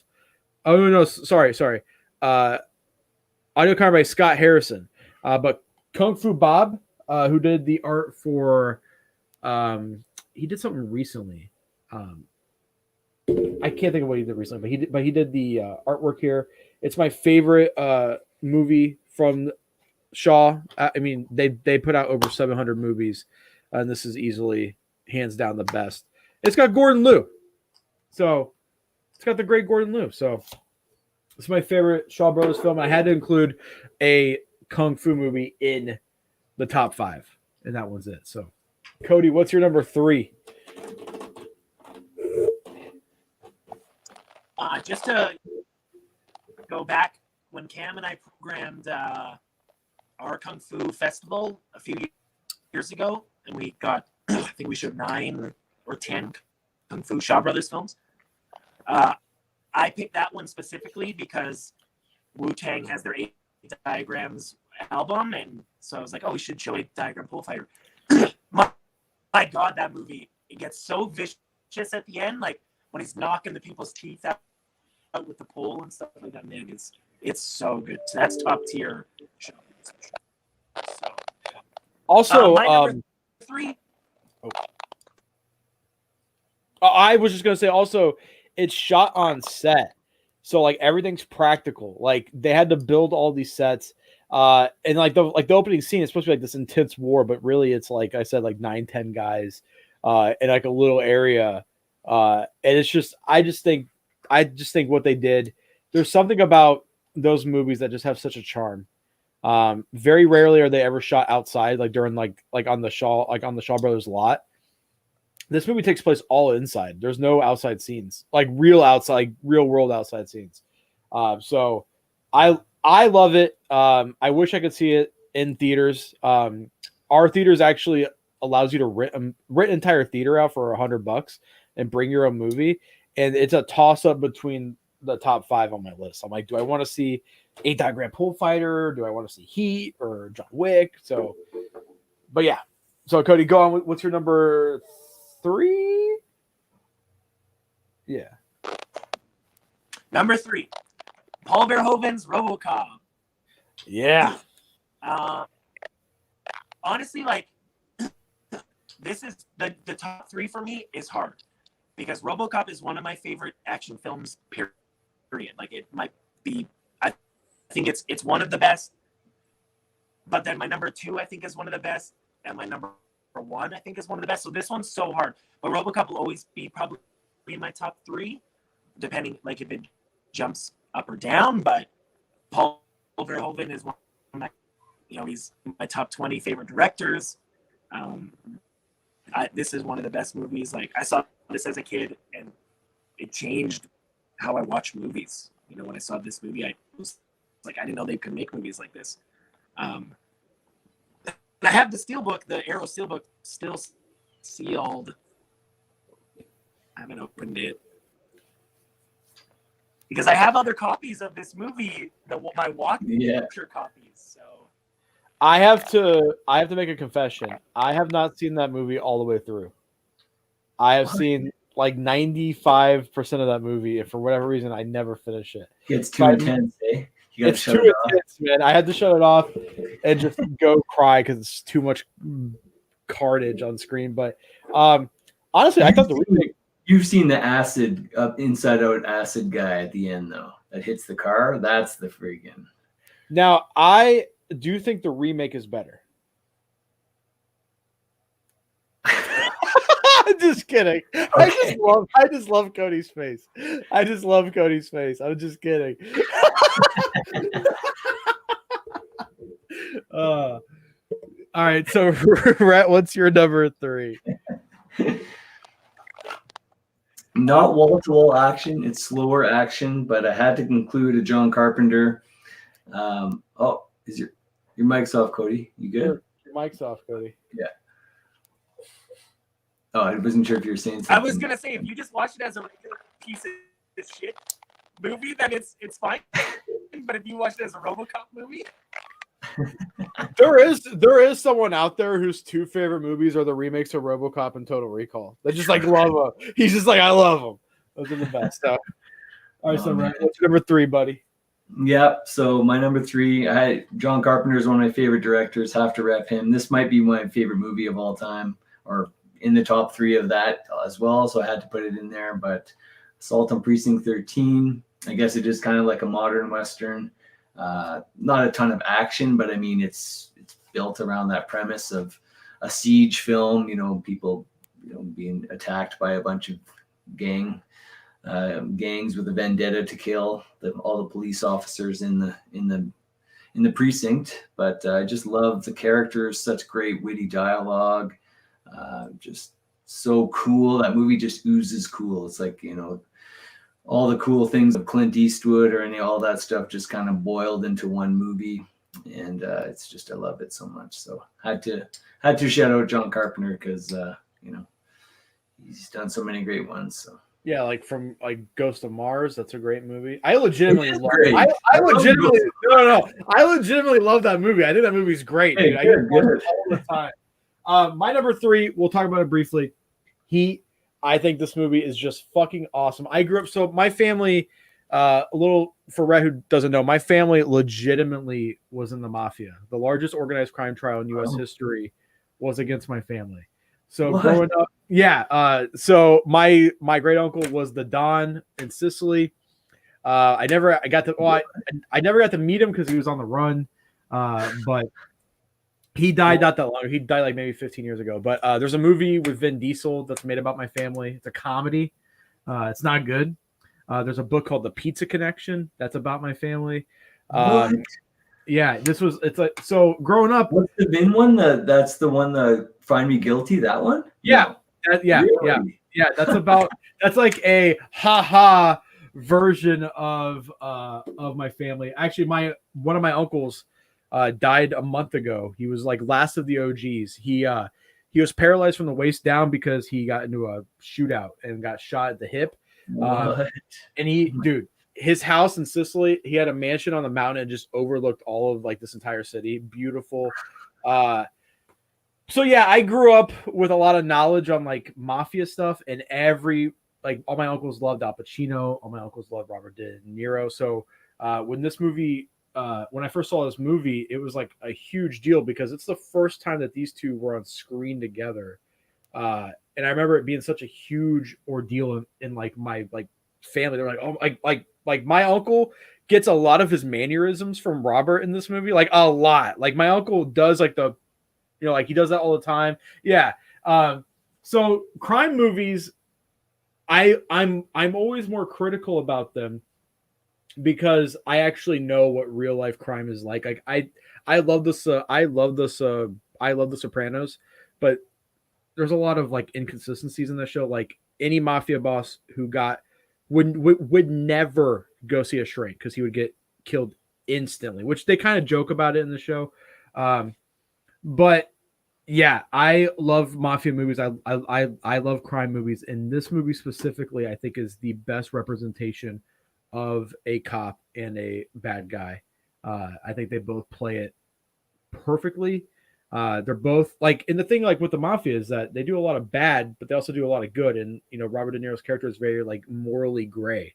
He has a strict code of honor, even though that honor is very much goes towards the way of crime. So I love this movie. I think Michael Mann is a great director. Even Cody says so. He thinks he's a great director as well. Yeah. But I mean, it was a tie between this and Collateral. I think I don't. I think the shootout scene in Collateral is amazing in that club. But like I told you earlier, I mean, it's like I showed in the chat earlier. Collateral is about a hitman who teaches a loser how to get pussy, and that's pretty much what it is. But Heat's a masterpiece, dude. He is a masterpiece. So, yeah. Yeah, that dinner scene, man, so classic, like so good. I'm gonna make my wife watch it tonight. Actually, it's only 2.5 hours. And we're watching. Well, we've been watching Game of Thrones, which I actually almost included a Game of Thrones episode on this list. Battle of the Bastards, dude, the greatest medieval battle in my opinion ever filmed. I think that whole episode is just fucking perfect. Season 6, episode 9, I think it is. It's just so fucking good. There's the hottest take. That's not a hot take, dude. Battle of the Bastards rock. So, Cody, what's your number 2? This one's no brainer. This one's everyone knows. If you know me, you know what it is. Mad Max is number 2. I'm gonna say the OG just because I love the OG so much. But you could easily put Fury Road as number 2, either Fury Road. You could also say Chode Warrior is Warrior Beyond the. I just love Beyond the Thunder Chode. Beyond the Thunder Chode, Chode Warrior, Furry Chode. I think they're all 4 movies absolutely. All 4 movies are absolutely fantastic. I'm still dying from Rhett's recoil, man. Oh my god. The recoil, that was so good. I love that. That's amazing. Oh my god. Anyway, if anyone knows me, obviously Breakfast Club. Cody's favorite movie. So if anyone knows me, Mad Max, this is so super obvious. So we've done a whole episode about this. Mad Max, I love them. It's number 2. Rhett, your turn. Oh my god, Rhett. Oh my god. Fury Road was supposed to be on this list, but I forgot it. Fury Road's a masterpiece. Yeah, I could easily put Fury Road or Road Warrior on there for sure too, but my last 2 are pretty basic, right? But I love them both. You probably heard enough of Die Hard, right? Christmas movie, all that stuff that gets beat to death every year. But I love Die Hard. Like Bruce Willis is like the perfect kind of vulnerable hero. Every other action movie, they're like the tough guy that can just withstand every single thing that goes their way. But he's like barefoot, he's bloody, he's tired, he's not taking anything of it, but like it's just fun to watch a regular dude, trying to thwart all these guys, and someone with swagger and attitude, and I don't know, I've always loved Die Hard, watch it every year, and shot so well by Jan de Bont, who go on to direct Speed and Twister and all that stuff himself, so it's a classic. So you prefer the original over 3, hey? I feel like 3 is the better action film just because it's wall to wall. Oh, right, but you hate the end of 3, right? I hate the ending of 3. It ends so bad. Even the deleted ending is even worse, where they're like playing Russian roulette with a bazooka. Like, you're both gonna die. I don't know, man. But like, I mean, don't get me wrong. I love Die Hard. I think Die Hard is a fantastic movie. But I prefer 3 but that's just me. 3 has lots of I know great stuff, no doubt. I think the newest one's great. Jai Courtney. Just kidding. Just kidding. Die Hard rocks. Die Hard fucking rocks. I haven't seen that in probably 10 years. Yeah. My next pick is Versus. We talked about this earlier briefly. This is my second favorite action movie of all time. This movie makes zero fucking sense. It shouldn't be as good as it is. But there's just so much It doesn't charm. matter because it's awesome. It doesn't matter. Yes, it's amazing. I fucking love Versus. This package too, dude, has everything you could possibly want from a fan of this movie's perspective. You get the original, you get the Ultimate Versus, which is the better way to watch it. You get audio commentary by Kitamura himself. You get a bunch of documentaries. You get an essay book by Tom Mess, who's written a bunch of film books on Japanese cinema. You get 2 short films. It's just loaded with special features, and this was my favorite release of last. I mean, this is one of my favorite releases of last year. I love Versus. It is just incredible. There's so many like there's not like a lot of memorable sayings, but there's a lot of like memorable scenes that happen. Like there's like a lot of things that you can just think like the gangster with just a 50 caliber sniper rifle just casually carrying it around. When Tak picks up the sunglasses, puts them on, and it plays a fucking guitar, like it's like and like it's so awesome. So if you want something dumb and fun, Versus is 100% worth your time. So what's the other cut? Like what? Ultimate Versus adds like 10 minutes of new footage, Cody, but like it adds more fight scenes. So like they went like 4 years later, they went 4 years later and refilmed a bunch of new fight stuff and then just added it in. And it's worth it because like there's a scene in the original where he just has a severed hand handcuffed to him, and they don't explain it, and then Ultimate they kind of do. So, but like there's there's vampires, like there's samurais. It makes zero sense. This movie is fucking crazy. And I also love Kitamura as a person. Interviews with him, he's like, yeah, I met Tak Sakaguchi. He was in a street fight and he whooped like 30 people's butts. And then he goes, the only way that Tak could have talked to me is if I got into a street fight. So I had to gain his respect by getting in a street fight myself. And then he claims he just went to Australia and just was like walked into the best film school there and was like, you're gonna let me in. I'm gonna be a big time director. And they were like, okay. And then he said he graduated top of his class, and then he came back to Japan and was in a rock band for like 13 years, didn't make any movies, and then he was like, I'm gonna make a movie. And then he made Versus, and it is just batshit insanity. Launched his career. And all his movies, like Final Wars is crazy, and Midnight Meat Train is crazy. Like he's just, and then Origami. Tak Sakaguchi was the one who went back because the director was off doing another movie. So Tak actually went and filmed all the extra scenes. So all the like Ultimate Versus stuff was filmed by Tak with all the original cast, but 4 years later. It's pretty rad. Awesome. It's fucking rad. It's just, it's rad. They should have just called it Rad because I think that title's taken. Yeah, there is a Rad already. By a bad movie. I liked Rad. Rad fucking sucks. No way. That's Rad. You can't say that to 2 Calgarians. It's our hometown. That movie was shot here where we live, where we are right now. Well, I'm sorry. I don't know. So, Cody, what's your number one action movie of all time? Okay. Rhett should know this. I don't know if Flip will know this, but so I am a really big fan of this movie and the franchise as a whole. And I've read all the books and I've watched this movie probably 200 times, read the novelization, Harry Potter, yeah. I've read the novelization 5 times, I want to say, and I can quote the movie from start to finish, the entire thing. Aliens. Whoa. The second one. Aliens, yeah. James Yeah. Cameron, baby. James Cameron. Oh man.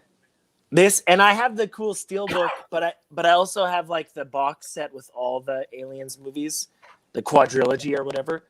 But I like the UK steelbook with this cool like art with Ripley and Newt and the Queen.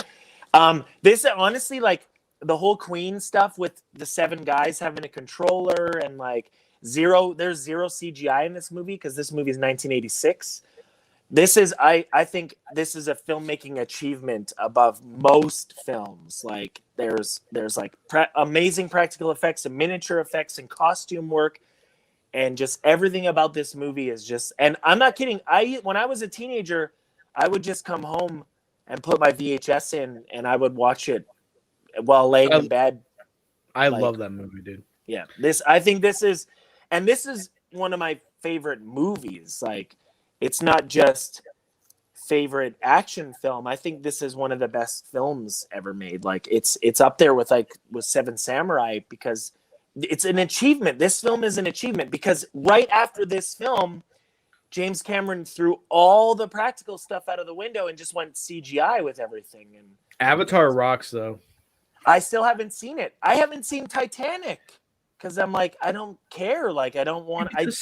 You get to see that was the first pair of titties I'd ever seen in a movie. I had never seen King Kong Lives. King Kong Lives, I think for me was the first titties. I was in the theaters with my parents and my mom covered my eyes, but I could see through the crack of her fingers, and I was just like, dude, titties.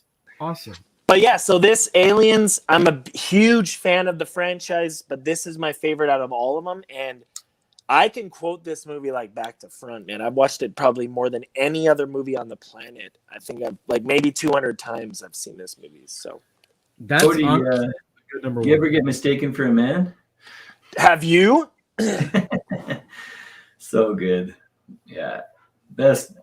James Cameron was the king of the sequel, right? Like being able to follow up an idea and not do the same thing, up the stakes. Like, because again, I was talking about how Alien 1 is just a dude in a suit at the end of the day, right? Whereas like the Mother Queen alien is like so massive, like the scope of that is so huge, laying all those eggs everywhere. Like that whole set or whatever that they're in at the end is just like unreal. And then Ripley in that giant whatever machine that she's walking in, like so cool. So yeah, great pick. So to talk about James Cameron real quick, Terminator 2 used to be my favorite movie of all time. I used to be like you, come home, put my old DVD. That movie has a special place in my heart because I've told the story. My dad had a heart attack and went to my uncle's, and he played Mad Max. But I remember him playing Terminator 2 for me and just being the same uncle that was like, go watch Kill Bill. You know, I was in like 4th or 5th grade. I probably should have seen Terminator 2. But everything about that movie, even the special effects, hold up today. Like you have, I think it's the best villain in any like sci-fi movie. I think it's just there's no emotion, there's nothing to him. Yeah, he just like goes and kill. His mission is to kill. It just fucking rad, dude. That movie rocks. Your foster parents are dead. Yeah, so much good stuff in that one. So what's up? So I guess it's my number one. So mine's a 4-way tie between Sniper 1, Sniper 2. Are you fucking serious? It's not. Oh man. No, but you stole my thunder, man. Because it's still my favorite movie. Yes. Me too. I own about 100 copies of this thing. I've watched it so many times. My wife is so sick of watching it because I watch it all the time, but I can't get enough. It was the movie that I watched it when it first came out. What is it? 1990, 1991. I was like 7 years old. It was the one like got me interested in movies, like beyond just like passing the time or whatever. I was so fascinated by like the effects and how they pulled it off and just the scope of it, how, you know, it was like something that could speak to a child like me watching it, and then my parents could enjoy it, and it just had everything, right? And then just watching T1 after I actually watched T2 first, and just seeing how it grew the lore, grew the story. It was just bigger in every way. Of course, I love T1 like just as much even, but in a different way. But T2 was a great way to follow it up. And for me, the movie that I watched a bazillion times, like, I mean, I literally have, I got the 4K of it. I've got Skynet Blu-ray of it. Cody got me a steelbook of it. I've got 3 different laser discs of it. Like, I own this movie, like, Yeah, dude. I love T2. I can watch it a bazillion times. It never gets old for me. The only thing that doesn't hold up to me is Arnold's fake arm. It's like so giant over his other arm that like it looks so like obvious. But again, I'll always applaud like doing stuff practically. And so even though there's CGI in that, they still do a lot of cool practical stuff. Like when the T-1000's getting shot and they open up all those little tin foil things to simulate the bullet, like that stuff still looks awesome today. So I think T2 for me. We're at 3 hours. Holy shit. Now we had a bunch of people in the chat. Have we watched The Swordsman yet? Swordsman's fantastic. One of the best trilogy of Chinese films. The Warriors, Man on Fire, Upgrade. Yeah. Upgrade, a lot of I Upgrade. don't own that disc. I could probably put it up there if I own the disc. It's just always on my Netflix, so I always just watch it that way. But My favorite action movies, it's tied between 2 films in the same franchise. Of all time, there's nothing better than these 2 films, in my opinion. And it is The Raid 1 and 2. But for different both of them have the best. Like every time I rewatch them, I'm always like, that infight is better than the second one. And then I watch the second one, I'm like, no, that fucking infight's better. The infight in the first one where Mad Dog, like a fucking alpha male, gets in between 2 guys. He's in between 2 of them and just takes them on, wrecks them, beats them to a bloody pulp. He gets stabbed with a light bulb in the fucking neck, and he gets up and still proceeds to kick their fucking asses. It's so intense. And then the end of the second movie, the end fight is so exhausting, but I love the setup. They get close to each other, they spar for a few seconds, and then they reset. And then the last when he cuts the guy from like arm to sternum up into the neck and then pulls him to him, and then you can just see Iko's face and he's just breathing. He's taking deep breaths. He's so exhausted. And this movie also sets up especially the second one, like little like mini bosses. Like you have these characters that could be the focal point of their own movies. Baseball bad guy could be his own movie. Hammer girl could be her own movie. You have all these set pieces that would be the focal point of any action movie. Like the train fight with Hammer Girl would have been the focal point of any action movie, but it's just like a throwaway scene, and it's just amazing. And I love, the story. People shit on the story a little bit. I think the story is fine, especially the second one. It gives you a reason why this is happening. And there's a deleted scene actually in the second movie where 2 gangs, they go into like one's coming down the stairs and one's entering the building, and there's like a above camera shot where they're just shooting each other, and it's just holes coming out of people. Gareth Evans is, I think, the best the best working action director today. I think these 2 films, Marantau, which is the first movie he did, his first big budget movie he did. And then he has a TV show called Gangs of London where he did most of the fight scenes, but he directed episode 5, which I think is the best episode of television ever directed. The best shootout scene period ever directed. It's balls to the wall insanity. I think they're just perfect. Just insanely good. I can't speak highly enough about these movies. I rewatch them probably once a month, honestly, for at least 2 years now. Like I love them. I think they are the best. There's like so much frantic energy going on. There's constant movement. Like there's, I can go on. I'm not even talking about like the hallway fight in the first one. That That's my jam, the hallway fight, man. oh Wow. my god, dude! And then he slams his face on the door. Oh, it's so good. Oh, but yeah, Cody, do you have any closing comments?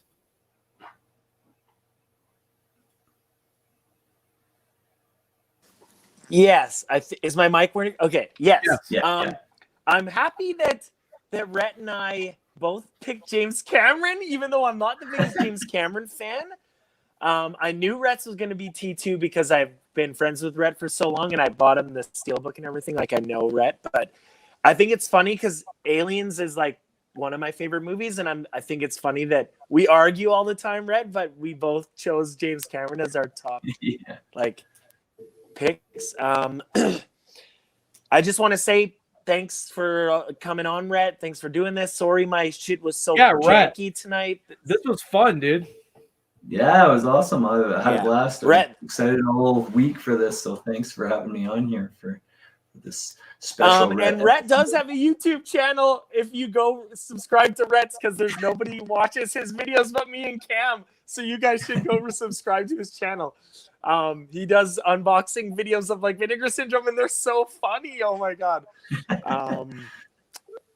But yeah, so thanks, Rhett, for coming on. This was quite a challenge because we're at 3 hours and 5 minutes. That's like so long. Oh my god. But yeah, it's midnight. We started at 9, and it's fucking midnight tonight, right now. So, but I'm gonna go watch. For having me on. I expect to be back for the top 25 horror movies. We got to do that one. Yeah, we're definitely doing that one. I'm not a big fan of horror movies, so I'll just hang out and chill while you two talk about horror movies, and I'll just chime in with my opinion of the ones I've seen. If that's cool with you guys, you can do that. Let's fucking do it next week. No, I'm just kidding. Next week. Oh my god! I need to recover after this one. Time, man. Yeah. But yeah, Rhett, what is your YouTube channel? What's that? Is it channel? Is your YouTube? Is it not this rhetoric? Is that I think it's rhetoric. Yeah, I think it's youtube.com/rhetoric. I think you can get there if you do it that way. Or you can probably search in YouTube for rhetoric, and it should come up.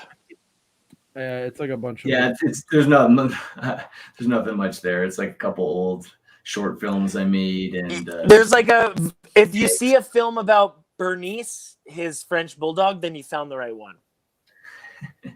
It's a mock trailer for a horror film I did with my dog. Yeah. So my wife was just opened up the door and was like, "Hey." So like perfect timing, babe, because we just finished. Yeah, we're done. 3 hours. We're done. 3 hours. So I told her. Thanks everyone for tuning in. Yes, thanks everyone for tuning in. Rhett, everyone who stayed. Awesome. Rhett. Rhett, I think obviously I have the best taste out of the three of us. All right. Thanks for tuning in. I'll see you guys next week. Peace out, guys.